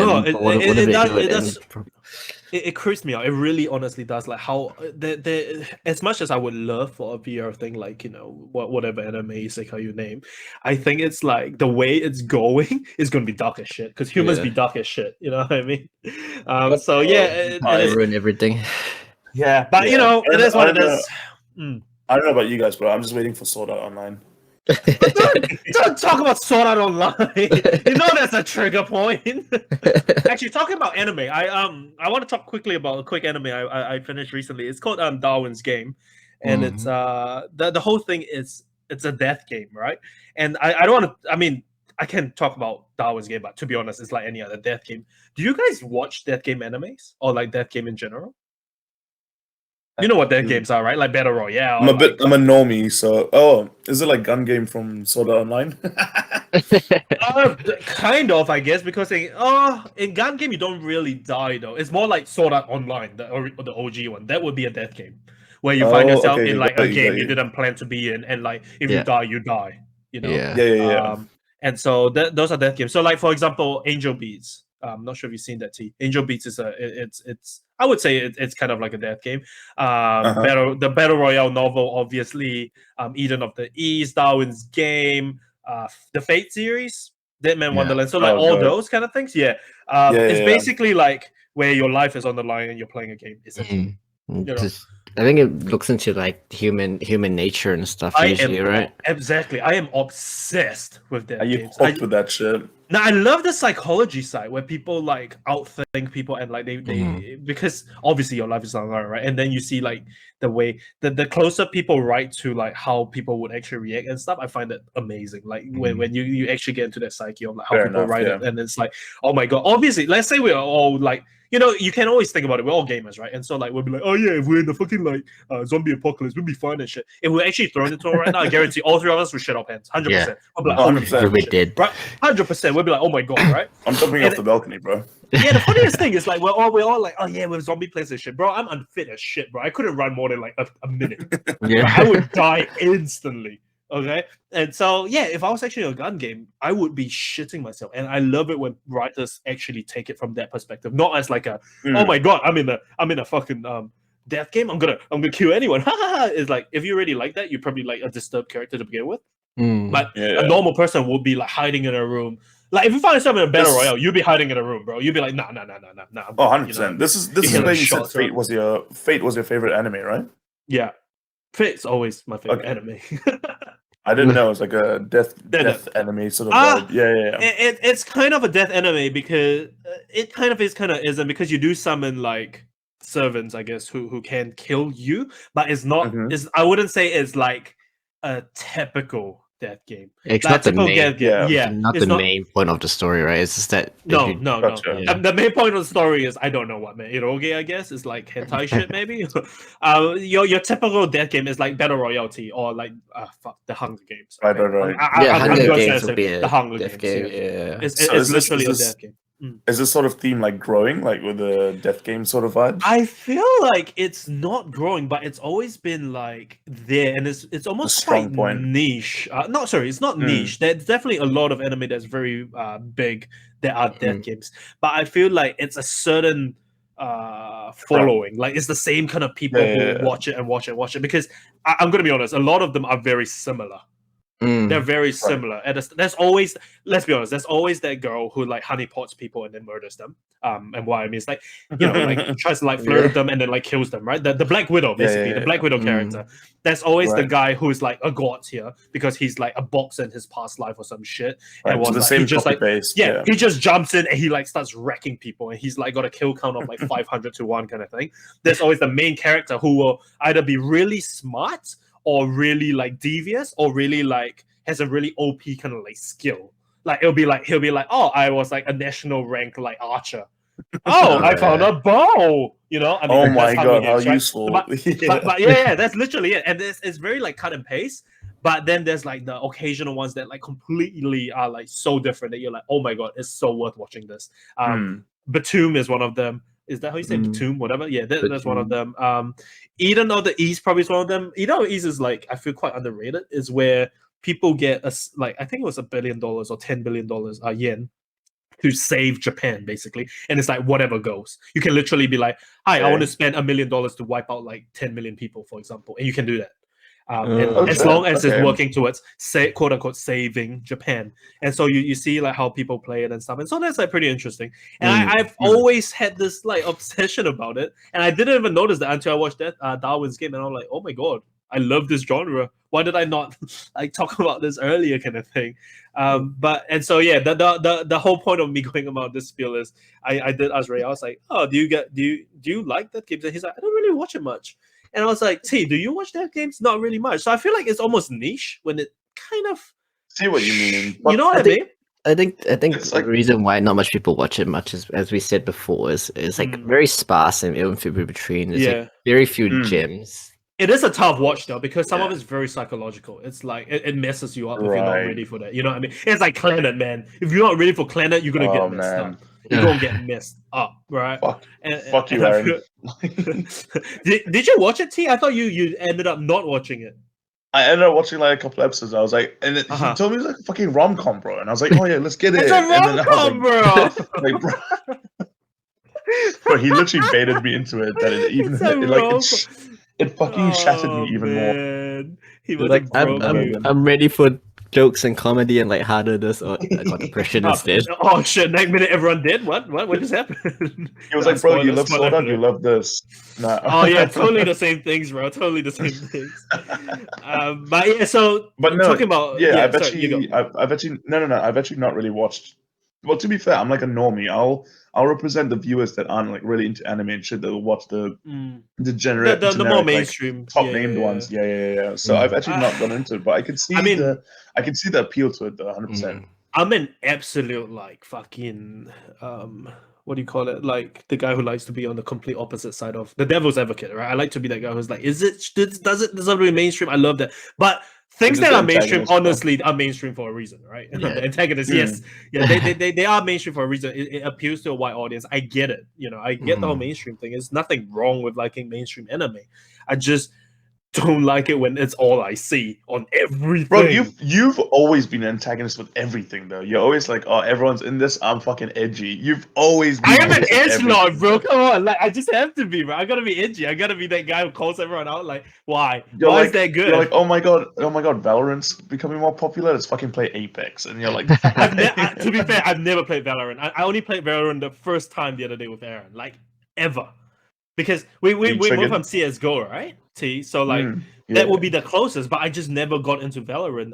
And the right after CS:GO, it was like hiatus, and then Raymond was like, "Oh, come jump on Apex." I was like, "Sweet," and then now I'm hooked on Apex, which is weird because most people go CS:GO, Valorant, and then maybe VR or whatever. Yeah. So yeah, I did play Valorant first time the other day. It was I can't get back into CS:GO.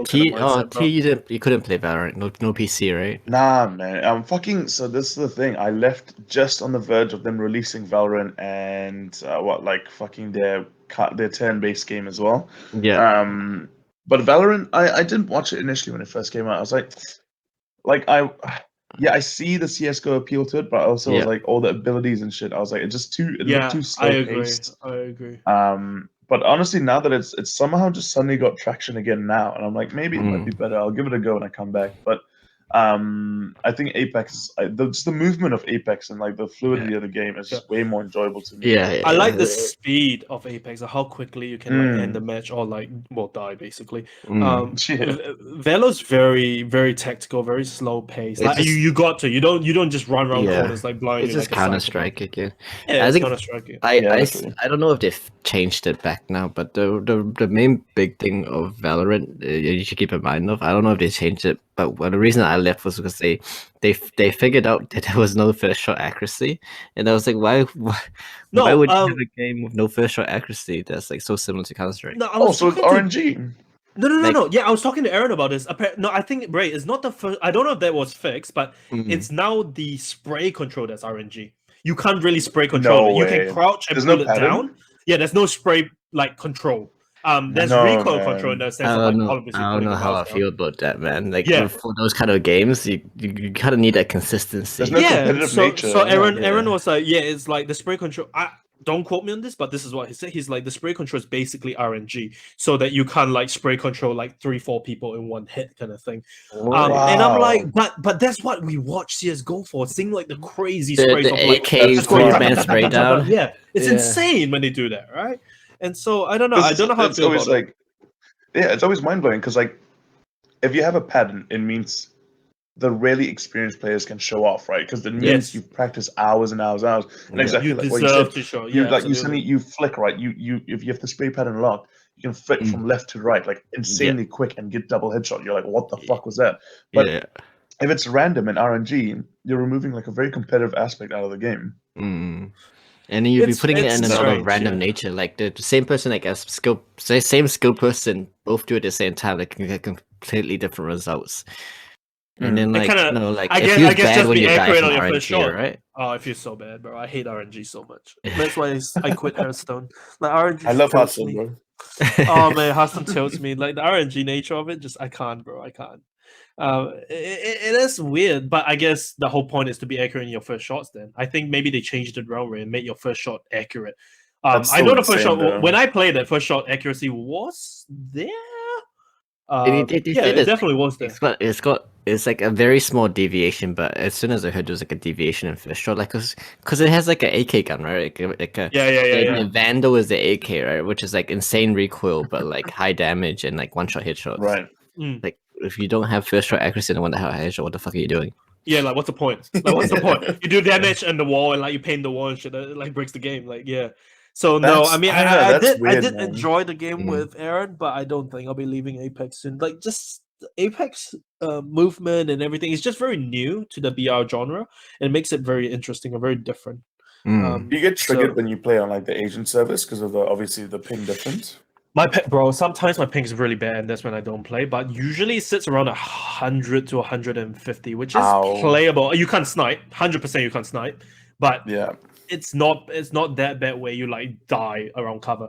At 200 ms though, I literally am like behind a box and I just die. I'm like, what just happened? Bro, I can't play like especially with FPS No. where it really matters. I can't play with more than like 50. Like we No, I know. like, I if know. you if I come back and you're like, yo, let's play in Asia, I'll be like, get fucked. Like No, like the thing is though, like if you want queues though, like do you want to play or do you want You to have wait to. 15 minutes and that? Yeah, and that's Ugh. exactly. I will say though, NA servers are actually somehow better for us in NZ than Japan servers. And by NA I mean one server, Salt Lake, which is in Utah. That server is like consistently good ping. By good I mean like 100. Right? And Utah Which as is well. I better. thought it Oh would my be God. like a Yeah, West Coast server. exactly. It's so weird, and it's really good. Like it's better than Japan, where I get like sometimes 200, right? And when it's 200, literally I just stand there. I'm like, yeah, it's over. There's no point playing. Like the only way you play in 200 ping, you don't aim. You just run into people and hold down your like hip fire. M1. Yeah. Yeah, you just hip fire. You have to just run around hip firing people. And the funny thing is, like sometimes it works in your favor because they probably can't hit you either because you're like fucking lagging across the screen. You're That like, is literally the shittest gameplay I've ever had yeah, in my fucking life. You it's lag so so much bad. you just run at them. Yeah. It's so bad. So like, it's sad because like I said in the OC we don't have the kind of community for it. We don't have the player base. In NA, any game you mentioned has a decent player base, has a big amount of Exactly. people. Yeah. It's why a lot of people love Apex because ironically, as people leave, more people leave, which is sad. It's like it's But like it's just- cascade. I can't believe like the ceiling cap of like all these games now. Like what you're just talking about with that guy Timmy or whatever that Yeah. did 53 hours to go from the 54, bottom bro, to the top. yeah. 54 Yeah. from the bottom to the top. That is fucking crazy. Like I can't even. Bro, I played for 54 what? days. I can barely like shoot a gun. Exactly. Like people take like 54 days, months. I still can't track thousands- people, bro. oh, Yeah, it's insane. I mean, Jesus he's Christ. already obviously like a pred player, you know. He's really up there, and he's really one of the best. But like to do it, and yeah, it's just absolutely crazy. This, But I you feel know, like like, the how, skill like- ceiling. Exactly. No. Like the skill ceiling is ridiculous. But you know, like Yeah. how like the really pro players when they play with really shit players, Yeah. like stupid shit, they do catch them off guard and they die because of it. Yeah, I feel yeah, like yeah. the ceiling is just so fucking high right now that it's just like wah. It's crazy. Like exactly what you say. You know, like people don't account for like, you know, let's say you were in like a 1v3, right? And or rather you were a 3v1, you wouldn't account for that one guy just like rushing into the 3 people. Exactly, But that's what yeah. happens, and they're like, wait, what the fuck just happened? What just happened? We just got rushed by one guy, and like we're all like nearly dead, and then the third party comes in and you die. You know what I mean? And so like Yeah. it's crazy Heartbreaker. that there is that, but the skill ceiling, like you said, I feel like it's so much higher than it used to be in any game. Like people are just so good at games. They're so That's good at it, games. Yeah. Like everyone. I think I actually sorry. I actually think the first game I realized that was unfortunately Fortnite. Oh no, it's where true. It's absolutely true. Yeah. I fucking hate the game so much, but you just Oh, no. see these players get better and better and better, and like you just start firstly like the first week the game launched, like just people making a wall and then shooting from behind the wall, Yeah. and then literally a month later, it's these fucking 6-year-old children making like a fucking Fort Yeah. William, like this huge fortress. That's what I said, right? And that's the whole thing I have with Fortnite. Like, it's so hard to get into as a new player. Now, I have nothing against Right. Fortnite, apart from Right. the fact that when you go in, It's Fortnite. I've played Fortnite like once in my life. If I went into Fortnite right now, I think what is it, season 12 now, season 11, whatever it is, Who or the probably fuck more, knows, yeah. like fucking 27, whatever. If I go into it right now, right, you start and you're literally like, how do I strafe left and right? And How then, do I walk? and then you see a person, and literally within the span of you registering, I saw a person. He's got like a 56-bedroom house built with a pool in the back. He's got like probably like 3 dogs roving and a moat with like alligators in it. And he's like on top of the house shooting at you. You're like, what happened? I'm just standing next to this tree, bro. Like, I can barely get a wall up, and these guys are like, and they have like 6 stories and shit all going on. And it's like the skill ceiling difference puts people off. Yeah. Puts people Absolutely. off. Like not just the skill ceiling, but also with each update they do, they add in the fucking craziest shit. Like there was a fucking quad bike that they added one season, which broke down every wall that you drove into. What the fuck, man? Like what? It's absolutely one of those games where like I feel like with most games, how do I say this? It can welcome new players. Like there's always a learning curve with any game, right? No matter what game you play, there's a learning curve. But with, for example, Apex, even as a new player, you can absolutely kill the champion. Absolutely. If you time it right, you get your third parties right, you aim, you don't whiff your shots basically, and you are in the correct positioning, you can absolutely wreck them. In Fortnite, how can you do that? Even if you got the absolute bang on positioning, bro, they got a 6-story house in like 2 seconds. Yeah, that's the thing. Like the positioning is irrelevant because you make your own positioning in that game. Positioning, tactics, anything doesn't matter because like you can take them from behind as a flank and they'll have a house in their back already, and you're like, what? That's the one. What just happened, bro? The thing is, like, I'm also a very like OCD gamer, so when I start a game, I like to play it a lot. Like, even if it's a shit game, I won't quit until I'm pretty good at the game, right? Yeah. And I think I got so fucking sick of Counter-Strike one day that I just gave Fortnite a go, and I literally was like, "This is the first FPS I've ever played where it's like, even if you can aim good." If the fucker does like a 10-story fucking Playboy mansion, he does a 10 like fucking nothing. Playboy mansion in front of you, and he just sits on top of you, and you can't do anything because like aim doesn't actually matter. Which is, I see what they try to do. I get it, but it's stupid for an FPS. Exactly, it's really dumb because the aim part of the FPS is what's enjoyable. Learning your tracking, learning your spray control, learning your recoil control, learning your like flick headshots and shit. I mean, when Apex first came out, and Thilly, you play Apex before, so you know this. The wingman is so satisfying when you nail it. When you just like boom, boom, boom. Same with CS:GO with the Deagle, man. When you one dig someone, that feeling is unparalleled, right? I could never. I've never one dig someone. I'll say that right now. I've never one dig someone, right? Surely. That's why I use an alt, bro, because you just point it at people and press a button. All right. I don't spray control. I don't have to learn recoil. I just point the fucking cross at someone's head and I just press. All right. That's an alt player. I'm calling out all alt players. We can't spray control. That's why we play alts. All right. We stand in the corner and we just shoot straight. Okay. But that's what I mean. All right. But the thing is, Fortnite takes all that away. It takes it all away. You can learn to be god at a gun, but how do you practice fighting against a guy who can build a house in literally 20 seconds? How do you practice that? You literally just have to play the same game. It just becomes a house building contest.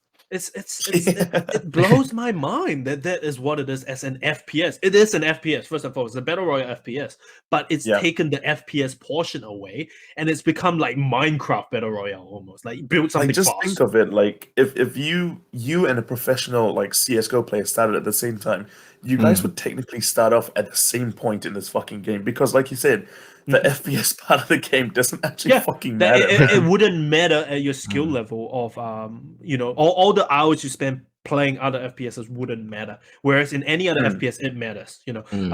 Someone like Shrug, we've seen it, bro. Shrug going to any FPS, he still got here. Doesn't matter. Yeah. Shrug's reaction time is like 1.0 or some shit, man. Like seriously, he's broken, right? He's so quick and so good at all the FPS he plays that whatever FPS he goes to, he just absolutely wrecks people. Absolutely wrecks people. Yeah. I bet he doesn't do that. Which is why we're like, the sky ceiling, like, it's so fucking high. Like, the skill ceiling is like ridiculous, right? But if you watch it, there's only so much you can do. If you don't like it, you don't fucking like it, right? Like, you can't just be like, oh, let me just practice building for the next 3 days. Hopefully I'll get better at it. No, because then, like, I fucking hate Fortnite so much, man. We love Fortnite, but look, I think the reason why I guess I didn't like Velo, or rather I got kind of tired of CS:GO is in CS:GO or Velo, right? You can't break the talent barrier. Some people, for example, T, you definitely have a quicker reaction speed than I do, right? I cannot. In a game like CS, I cannot out aim you. I can outplay you maybe in terms of holding a better angle, in terms of crossfire, but I could never out aim you. Let's say we were both like 1v1 and we had to like hunt each other out, right? There's no way I could like flick to you faster than you could flick to me. No way. It's just how it works. It's a reaction speed thing, correct? That's true. Yeah. And so I found that really annoying because I could play literally 1,000 hours, but an aim god would just destroy me if I was a T trying to get onto his side. It doesn't matter. I could literally flash it. He would turn around, turn back, and kill me. That's it.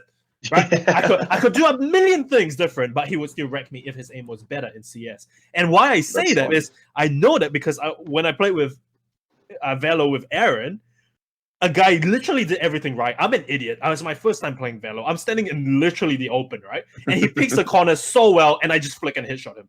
And I'm like, lol, that's it's not that I'm better. It's just that I just reacted better. You know what I mean? And it's not I'm better at this game. And that's what I mean by that talent barrier. You can't break it. I was just faster at fucking moving a mouse to his head. What the hell? what is that? You know what I mean? He probably has like 1,000 hours on me, and he just got shotted by like an absolute newbie, bro. I was like 2 minutes into the game. I fucking was like, boom. And I was like, what? What is this game? Where do I go? I forgot positioning. If only he could build a 60-story mansion, bro. Yeah, if he built a fucking building, it would have been fun. Mansion, he would have had it. And that's why I left. But I feel like with Apex, it's totally different. You can outplay anyone with any amount of talent, even if they can shoot better than you. As long as, because of the movement aspect, it changes everything. Yeah, it changes everything. You know, it's really fresh, man. Because like it's like. I think the thing that Apex they've done really well is that with each update they actually do some fucking wacky shit. Like I think I stopped playing for so long. Wait, wait. Let me pause you right there, bro. With each update they break the game, okay? They break the goddamn game. They like to keep it fresh, man. Like I think after not playing for ages and I come back, the coolest addition that they did in my opinion was Evo armor. Like they like rewarded all the aggressive players, right? Like you start with the most basic one, the more damage you do, the better your armor. Yeah. That sort of shit is what spices up a game really well. And like absolutely. It stops people from like camping and stuff because it's like, yo, if we get aggressive, we get better kind of thing. The current meta in the LGS, which are the big tournaments for Apex, right? The pro teams, because kill point gets you only so far, and then it becomes a positioning thing, right? So a lot of them like. They kind of play aggressively. They pick, they shoot, but it's always like Raymond knows this as well. That's why he doesn't watch the tournaments. Is they wait until final zone before all 20 teams are suddenly in there, and it's like yeah. Lulu, who is a streamer, Lulu Lovely, shout out. She's a streamer, and she's pretty big, right? And she holds her own tournament. I can't remember what it's called. Lulu's Punch Out or something like that. It's her own tournament. What she did, which I found really interesting, was. No matter how many kills you got, right, you will add kill points on. So if you were a god who got like a 20 bomb, right, you will get that 20 points on. which changes the game completely, bro. Everyone starts playing more Nice. aggressive. Everyone starts Yeah, seeking yeah. kills. Everyone peeks more. Everyone like doesn't just like, oh shit, we're on purple Right, armor. right, Let's right. hide in this room and look at each other for like 20 minutes. Yeah. Right. And I feel like that's the way tournaments should be, and that's the way Absolutely agreed. Apex rewards people.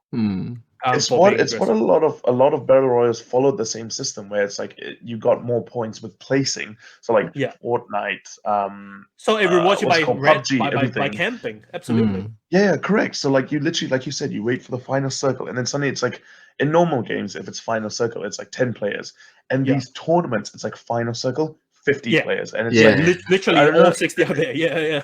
Exactly, and you're like, technically, it does make it more exciting because you're like, holy fuck, how's this guy right next to this guy, not seeing him? But I don't know if it makes it more exciting because like I don't want to really. I would just watch the highlights, you know.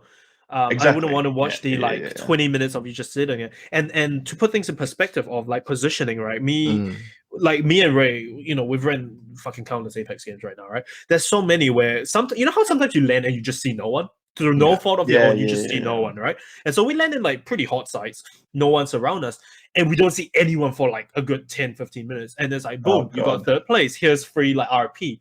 And it's like, well, how satisfying is that to watch? Like, imagine if we were streamers and like, here we go, and it's not like we weren't seeking people out. Literally every gunshot fight, we would just run into it, and there's no one there. Right. Okay, you know, like no, people I know exactly what you mean. Well, the thing is, Apex, if you're smart, you finish a gunfight, you loot up, you move on, you move instantly, right? You move ASAP, and so that's obviously what people do. So we get there, we're like, oh, okay. Too late, and then we'll go on to the next side, and you don't see anyone to like your top 5. And to put things like to put things in like further perspective, we will all be on like blue shields, white shields, like we haven't seen anyone. You know what I mean? Exactly, and so like it shouldn't reward that. Like BRs, I get the positioning thing, but there should be something extra of like, okay, the more like kills you get, the better. Obviously, you know. In a pub match, it doesn't matter. We all like run around hitless chickens. Right? It's just like all hot, fucking 60 people land like in the same building, all like, trying to kill each other. It's just... It does like one second. Like it does sound really cool, like the kill based tournaments. Like that obviously switches it up, makes everyone more aggressive. It makes just the whole thing more fun to fucking watch instead of waiting for the last when you 2 minutes. see people like pop stompers come, like they pop off. The aim gods, the movement gods. Like the ones who like are used to getting high frags rather than used to playing tactical, if that makes sense. They get in and they just fuck, man. They like, I mean, if you're a pro tournament player, it's not that you're not better than them. Obviously you're a pro player, so you probably are. You've got way more hours and stuff, but you don't expect a guy to like bust in the door and like fly everywhere. High risk, high reward. Yeah, you don't just expect a fucking Octane to like straight up kill, run in and just go bum, bum, bum, right? And that's what they do. Like these like power players or these like stompers, they just go in and they're like aim movement gods, and so you can't even hit them because movement is so crazy in Apex that like you literally, if you're fighting someone who's like god of movement, you can't hit them. Even if you were like super good at aiming, you just cannot hit them.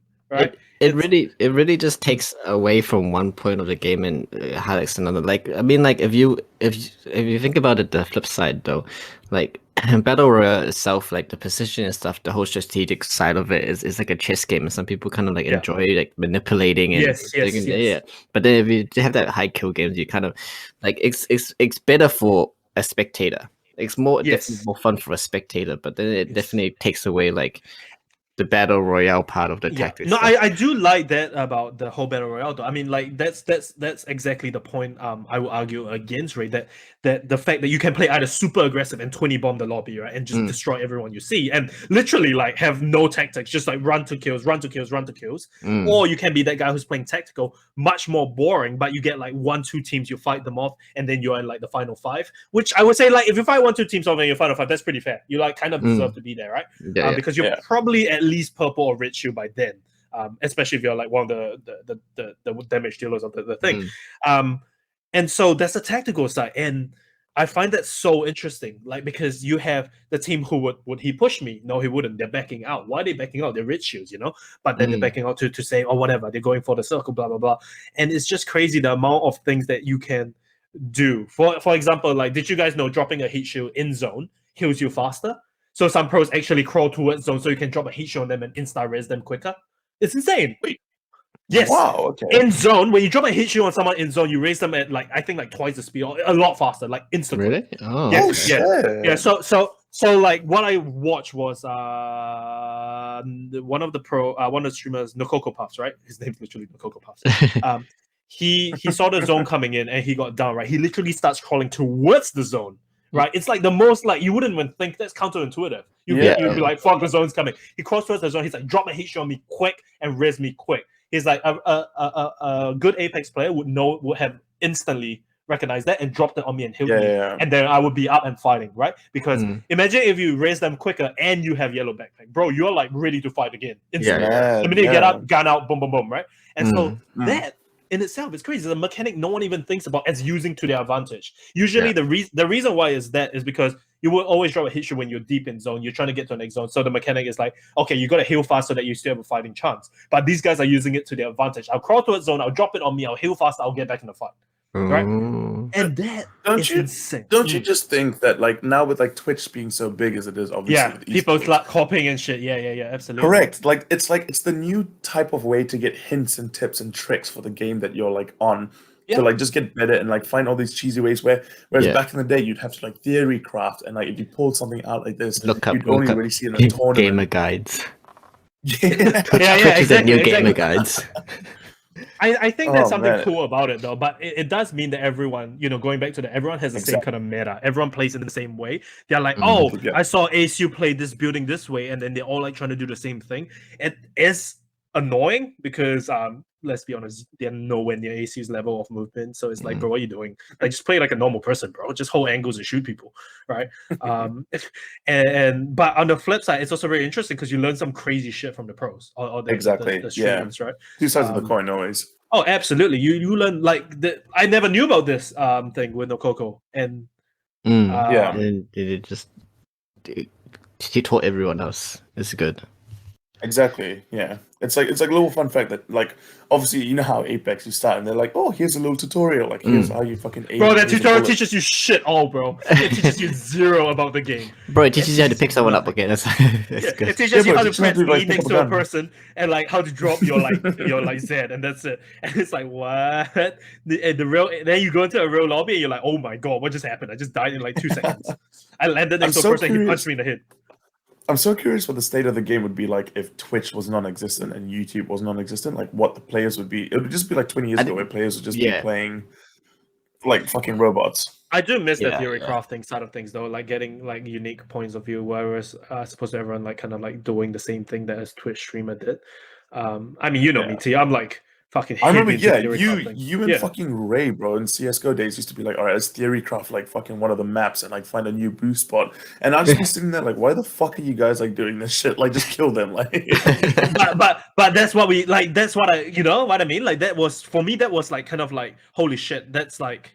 It's not that it's genius. It's like, oh my god. Yeah, it's a development. It's like something other than, oh, okay, he's on B side. Let me push B short real quick. Or I'm going to pick this corner. Okay, I might pre-fire this corner. You know what I mean? Like, it's like, why not fucking boost from my mid? Ha ha ha. Here I am. And then like you wreck them. And that feeling of like when your theory works and you just absolutely wreck the guy from behind. Holy shit, bro. It feels so good. It feels so good, right? And that's why even in like Apex, when I'm playing pubs, I genuinely enjoy the IGL side, even though they never listen, right?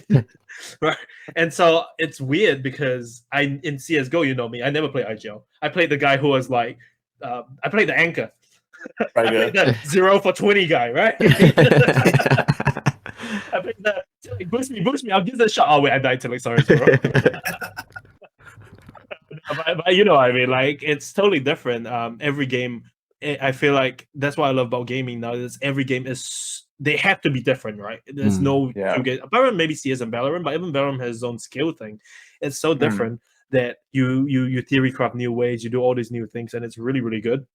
I think it just accelerates the progress of the game as well, though. Like, it just accelerates. I think this is why also we come back to how the skill ceiling is so high. It's because once someone learns something, everyone fucking learns it, and suddenly, it's just it keeps going higher and higher and higher. Yeah, the meta changes all the time. Yeah. It just helps with the progress of the game, which is actually, to be fair, it's really sick, man. Yeah. I mean, honestly, we like all your Auckland like gamer friends are just literally waiting for you to come back, man. Yeah. There's so many games we need to chat, bro. I can't wait to fucking play Apex. Come back and buy a new computer, man. Can't wait. Oh no, you bet your ass on fucking. You're real like. not you. We any game we play, we get super competitive in any game, right? Yeah. And we like get into the mindset of competitiveness and stuff. So I need that guy who's as competitive and tilts as hard as me because I'm the only guy tilting now, and I tilt hard, bro. It I tilt balances hard, you. right? I need the Tillich who's like, all right, even if I'm tilting, I know Tillich can still help me. Carry me through this thing where like our pub has just like fucking let me die, basically. The funniest part is that like I'm coming back with like a girlfriend who's never actually seen the gaming Is side she of me. from So lit- NZ as well, bro? No, she's from the UK. She's from like she's from England. She's like Oh, from right, yeah. she's half Scottish. What the fuck am I trying to Okay. say? So she's actually never seen me game. And Bro. even only my family has really seen me when I game, and I'm a Bro. fucking cretin. I'm a little goblin, like I'm a little shithead. Welcome to the And I feel toxicity like- of gaming. I feel like I think when you threw the idea of like getting a completely sent to No, quarantine. bro, I know exactly what you're saying. Actually, I have a really funny story about this. I was playing with Ray and Damien or Des, one of our boys, right? And I was on Apex, and Natasha was in the room like watching TV, and she's seen me gaming, but I mean, for the longest time, I was like single player kind of games. So I was like doing Witcher 3s and stuff. She's never seen me during the CS:GO days. She's never seen me during like my Dota 2 days kind of thing. So like she's never seen true like DGen toxicity, right? And I remember this because I completely, you know, when you're gaming, you don't think about whoever else in the room. You just yell shit. You're like fucking going in, right? Okay. Yeah. She's watching TV, and I remember, I can't remember. It was a guy who was annoying the hell out of me on the game. I was with Ray and one of our boys, and we were fighting this team, and it was just the most annoying fight. Like the guy was just bad, but like somehow staying alive because he kept like running in a circle or something. And I'm like, what the fuck are you doing, bro? You know those people who like strafe and then they can't hit you, but then you're strafing too, and so it's just like, what's going on? Let's just stand still and shoot each other, bro. And then it comes up there, right? Oh yeah. And so it was something like that. And I remember the minute we killed him, right? Because I got knocked. And the minute we killed him, I start yelling. I'm like, Ray, fucking teabag her, bro. And then Natasha's like, excuse me, what the fuck's going on? And I'm like, shit, I forgot you're in the room. And then you see my screen, and I'm just watching Ray like crouch over someone, like teabagging someone. And it's like, I forgot that people aren't as toxic as us in gaming. Like people don't know the degeneracy side of it, right? They don't know truth. This is where I'm gonna wish I was like a player like Ray, where it's like you're just Ray's a meme troll, like you just Ray have fun. Is so chill. You die. Yeah, Ray is the most chill player. I absolutely like I've never heartbeat. seen. The thing is though, I think our tilting is what like makes Ray angry rather than Ray ever getting angry. No, it is. I know exactly what you mean. Ray is so chill until we tilt, and then he's like, well, fuck it, I'm gonna troll you guys then, right? Yeah. And I say this, and I told this story yesterday to one of our mates as well. I was so okay. Taylor, what's the worst thing when you land hot in a spot in terms of loot for Apex? When all three people land right next to you and loot the same thing, right? It's like you have one bin, 5 items in there. Why are you all taking the one grenade? Do you want half a grenade, bro? Like, what the hell? Just take, or when you loot a gun and then your teammate has looted the ammo, bro. That kills me. I hate it. When you go R and there's like no reserve ammo, you're like, what? Okay, fuck me there, right? that throws me, right? And so that was happening a lot in one of the games, and I was so tilted that session. The whole session, I was tilted. I didn't talk to like Discord for like an hour probably, right? I was just quiet. And you know when I'm tilted because I just go very quiet. Like I'm usually very talkative. I'm like, let's do this, let's do that, let's IGL this. I mean, like, you know, I usually like to like come up with plays, right? So I'm like just quiet. And Ray could tell I was tilted. Ray could 100% tell I was tilted. And this fucker, I was literally behind a wall. Like we were facing an enemy. I was like hiding behind a wall. He's like, haha, guys, it's tilted. Punches me out into the open. He just punches me, and I fly into open. I literally get knocked like instantly. I'm like, what the fuck, bro? And I didn't get knocked. I get punched, and then my shoes go down, and I was so tilted. I just started nading them. I was like, fuck you, Ray, and I'm like throwing nades at them and shit. And he's just like, la. He just like runs away. This is what I mean, bro. This is what I mean. Ray, he's so good at maintaining his non-tilt status. I don't know how he does. I tilt within 5 seconds. I start a game, I'm tilted already, bro. If something doesn't go my way, in 5 seconds, I'm tilted. Literally, throw back to the Counter-Strike days. Every time I like IGL and stuff, I knew you were gonna bring this and I'd be like, okay, we all go this, up. and then Ray, I'll be like, okay, Ray, you like cover this area, and then I get killed from the place where Ray's supposed to be. I'm like, Ray, what the fuck are you? And he's like teabagging the corner of like our spawn, and he's just like in the corner, like throwing his gun up in the air. I'm just like, Ray, for fuck's sakes, bro. bro. I'm gonna fucking kill myself. It's just like looking at it. He's like, look at me juggling my grenades. And he's just like, Bro, this is authority problems, Ray. You're a fucking dickhead. Oh bro. man, no, but it's so funny because I remember when you used to The best IGL, times. and it must have been so hard because like you were IGL for. I mean, obviously Ray is like. He's a degen, so he fucks around. But then when you IGL him is easy in the sense of like attitude and shit. You know what I mean? He's just like, okay. But then you had like me, Jason, Aaron, like all the like absolute tilt masters. And I remember one time. Do you remember the game? I will always remember the game. I can't remember the map, but it was the game where we were in mid and I was so tilted and you like said something and I just went off at you. And then I remember like messaging you after be like, bro, I'm so sorry, man. I don't know what just happened. It was something like, guys, come with me. I'm like, Thilly, I'm fucking with you. Do you not look at your mini map or something like that? I'm like, bro, what the fuck? And I like went off. Yeah, I actually remember. Like, do you remember this? And I was like, I'm so sorry. I do. I was like, it was a super intense game. I think we were all so fucking focused. Yeah. And I think it was like 14-14, which is why it was so intense as well. I remember that. And then I remember doing it was that. just a passing comment, and I just went off, and I felt so bad after because you're one of my like closest boys, right? I was like, what the fuck just happened? I nearly like broke a friendship over like going from mid to like B side or some shit. Come with me, guys. What the fuck? Did you not get a mini map? You fucking idiot! Like literally, that's what happened, bro. But the thing is, like in that sort of environment, like I think we're all used to it. And we know exactly like who we are. So like if you ever get butthurt by that, it's like it's all right. We know we're all just fun and games. I don't think I mean, obviously, it's never personal, you know. Like in gaming, when we're that focused, I've gotten annoyed at all of you guys. In any game, you know. And you would same with me. Like you have got to be like, what the fuck, guys? How do you not hold an angle? You know, like, what are you doing, right? And that's the thing. But I feel like because we're all like, you have to play as a friend group who's like relatively tight because it would ruin a new friendship, 100%. Yeah. To be fair, it's so frustrating. It's so frustrating with Ray because like. I flame Ray. I fucking flame Ray, and I feel so bad because this fucker is so chill that after the game, I fucking Steam apologized to you so many times, Ray. Because I'm like, after the game, you're like, Ray, what? I'm like, and this, and then Ray is like, what? I'm just he's my like, gun, bro. I'm like, oh, for fuck's sake, Ray, like.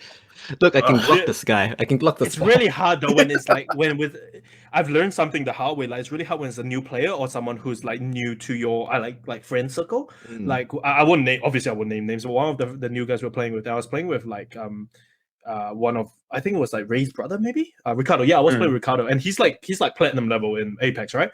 And a completely new player. And so we had like, it was like 3v3, right? Yeah. And this guy, and the guy who's come in, shit, I'm gonna be real obvious actually if I name too much. Basically, what was happening is a 3v3, and because of the way we were playing, like me and Ricardo are very aggressive players. I play fucking Octane, man. Come on, I go on 3 in people's faces. I either get the knock or I get knocked, and you best be ready to res me. That's just how it works. I'm sorry. You playing with me? You better be ready to res me. I'm gonna go in hard and fast, entry fragger style, right?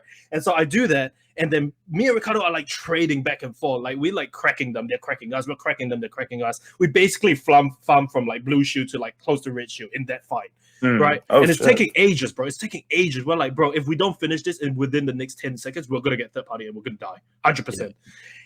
And I look over, and this guy's like holding an angle. What are you holding an angle in Apex, bro? It's like, oh shit, man. Terrorists are gonna come in for B side. I'm gonna hold an angle. And I tilt, bro. I full tilt. I was like, what the come and fight. What the And then after that, I was like, that was a good game, wasn't it? And ever since then they haven't played with us. So I think I put them off Apex. But it's just for me, I don't know. It's not that it's common sense, but sometimes it's like it's hard not to tilt. It's hard not to tilt for me when you're someone so angry, like me, you know. And I just full tilt. And so okay. Last topic before we wrap this up, guys. Thilly, would you ever play an MMO? Because you're mainly like mobile. You're mainly FPS. I don't think. Yeah, I think those are your two Thilly main. would have played Maple Story. Oh no, he did play Maple Story. Mate, do you not remember Kirito Blade V2? Yeah. You were Kirito God, and I was like, all right, I'm Kirito God version 2. I got to a higher level and just walked around you. I remember that. That was God. I think actually, like, to be honest, Final Fantasy 14. Right. I'm actually, is Witcher included? It's definitely included, right? Witcher is not an MMO. I mean, the is that RPG? Online. It's an RPG. So not single player. This is what happens. This is what happens when you stop gaming for 2 years. Yeah, this is what happens when you get a girlfriend. Yeah, fucking You lose gamer I speak. think like F14 shit. I enjoy watching. I don't think I would personally like get into it because I'm too it's quite competitive lengthy. and there's Yeah. no competitive nature to it. I guess Mm. there is that instance of competitiveness in terms of like how well you can do like a dungeon or a PvE kind of thing. But I'm gonna be Right. honest, like half the time we go on for like community for like, our mates and shit. Mm. Absolutely, yeah. Yeah, I mean the only reason I asked is because FF14 has like made a massive, not even a comeback, it's like blown up.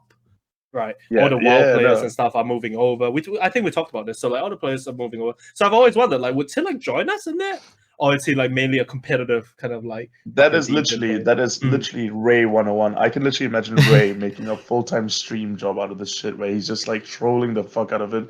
Like, what's it called? Is it VR chat where there's Oh just, my like, all these god, fucking VRChat is like Raymond's degens? like hangout, bro. Literally, I can imagine him going around like, "Do not spit on the queen, queen," and just running it Bro, around. And I'm not fucking gonna lie though, circles. like me and Ray have had good VRChat times. Like the I- first time he I started bought- playing VRChat. I bought the Oculus Rift for VR chat. Yeah. Oh He my did, he did. fucking god! And then I remember I was like messing around with him. It was keg, bro. It was top. It was top. It quality. is quite a funny fucking genre though. Yeah, Like it's just yeah. like if you're like the chill gamer, you could actually spend so many fucking hours. It's on that because kind of game. everyone goes there to be a degen, so it's extra funny. Yeah. Like they're all degenerates, It's like a man. It's like a Reddit thread, but just Yeah, on yeah. Exactly. It It's is. a live Reddit thread. Yes, yes, absolutely.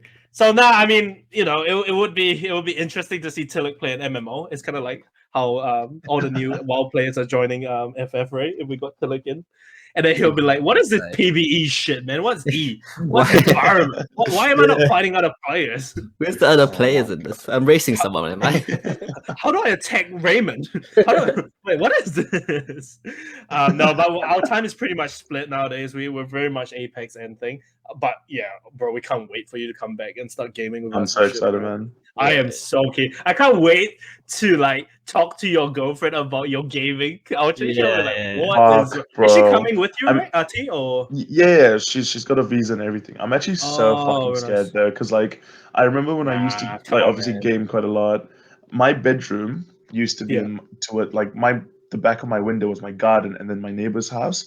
Yeah. Bro, I swear on my life, my neighbor had like 2 kids growing up, and every time like I would have like a big night gaming and stuff, the next day I'd like come out and the kids would always just look at me like as if I'm a psycho because I'd be yelling all these things, and my mom would always be like, "They can hear." I'm like, "Nah, shut the fuck up! Like, there's no way they can hear me." But I promise No, you, bro, they no, bro, heard every single the word. neighbors hear more than you think. Yeah, absolutely. Like I usually keep my window open and I'm like right in the garden as well, right? And like my neighbors are right across. Yeah, it. yeah, And I'm like full on yelling the most degen shit at people, like fucking like just the worst shit, like fucking uninstall you retard. I'm gonna skull fuck you, you fucking 100%. you know, like just going I'm surprised the crazy. and police shit. haven't been called. Like, Yeah, I'm surprised I- FBI hasn't like came in and like Yeah. arrested me for like murder or some shit. Like, yeah, the a way fucking I'm yelling. SWAT team. Yeah. Right. I'm So, definitely gonna get like some soundproof room and that shit. are you? Wait, is she gonna be living with you, bro? You gonna? Yeah, Is she because gonna flat or she'll be something? living with my. No, we're both broke, so we have to live at home for a bit, Yeah. and then No, that's we'll fine. plan That's on fine, later on. Reestablish a bit. You know what I If she would did- really recommend, bro? Like, get your gaming Go room on. in a separate room, like 100%. A Don't 100%. don't do what I do. Don't do gaming in the same room where your partner hangs out because they're gonna hear some DJ Commit. shit, some toxic fucking gaming shit come out of you, bro. You're gonna. Oh They're god. gonna be like, "Whoa, you're a totally different person when you're gaming." It's like you put a Absolutely. headset on and you're suddenly like a fucking Gamer absolute mode. This is a I mean, different you know person. me in real life. Like, I'm pretty chill in like real life. When we're hanging out, I'm like, man, Mm. whatever. When I'm gaming, bro, it's totally different, man. I'm so tense. I'm Because- so angry. I'm like swearing at everyone. It's insane. Bro, you could put me in any room. The thing is, with the fucking volume that we're yelling at, the fucking whole neighborhood's gonna hear. So I'm like, I need to like soundproof the fucking room, man. No, that's literally what I'm gonna do for my next place. Like when I get my own place, I'm gonna soundproof one of the rooms. My computer goes in there because I'm going to be screaming at someone. Yes, man. bro. I'm so excited. Nah, I can't wait, bro. Like the minute you get back, build that computer and we'll get going. We'll get Yeah. gaming again, Yeah. and maybe we'll release some streams and shit as well. Happy That'd be days. good. That'd be yeah. good. All right, guys, we're probably gonna have to wrap it up because otherwise we'll go on to like 5 hours, and no one wants to watch a 5-hour podcast. 54-hour stream, that's fine though. Yeah, shout out to Yeah. me. But look, we do have a lot of specials coming, a lot of plans. Not in the next one, but maybe in a couple of episodes' time. We have a D&D special, so please stay tuned for that. And we'll probably do a one shot where we all actually play D&D as well. I've never played D&D. What about you guys? Awesome. Just touch it a little bit. Have you ever played D&D? I've I like never- watched it, but never like played it. Probably. I've always watched, but I've never played because, like, I think having a really good dungeon master is always so crucial. isn't it? Absolutely. Yeah. So we're getting one of our mates who's actually like a professional dungeon master, like he does it for a living. So it's gonna be good. It's gonna be real good. That'll be sick. Be excited. So I'm actually pretty excited. I want to see like how it goes, and then we'll get into the D&D side of things because D&D is as much gaming culture as, or even hobby culture as it is any other thing we talk about. Absolutely. Exactly. So yeah, we always want to create new content, and so any ideas and stuff, hit us up on all our channels. We're on Twitter, we're on Facebook. Raymond will do the spiel in a bit. But before that, do we have any ending notes? No, nothing from me. Yeah, not much. It's the same old. Thanks everyone for continuing to Yeah. support our channel. If you want to communicate or you want to interact with us, just leave a comment, give us an email, tweet at us, anything, and we love to hear from you. So please do. All right, reach out. Raymond, run us through the socials right now. Let's go. Yeah. So you can always check us out on Facebook. So facebook.com/Shumimasen. Our Twitter, that's at Shumimasen Pod. And at YouTube, we also have a new a base link tree. So that's anchor.fm/Shumimasen. If you go into that, you can have there's a little button for. Did you see all our socials? Make sure to give us a follow, a like, a subscribe, ring that bell. So you can keep updated with all our new episodes and everything. And hopefully we'll see you in the next ones. Yeah, and we'll see all you gamers online. The guy who's probably swearing at you is probably one of us. All right. We'll see you in the next game. In any game. So we'll see you in the next game, boys. All right. Thanks a Stay lot, safe, guys. everyone. Thanks for listening. Easy. We'll see you.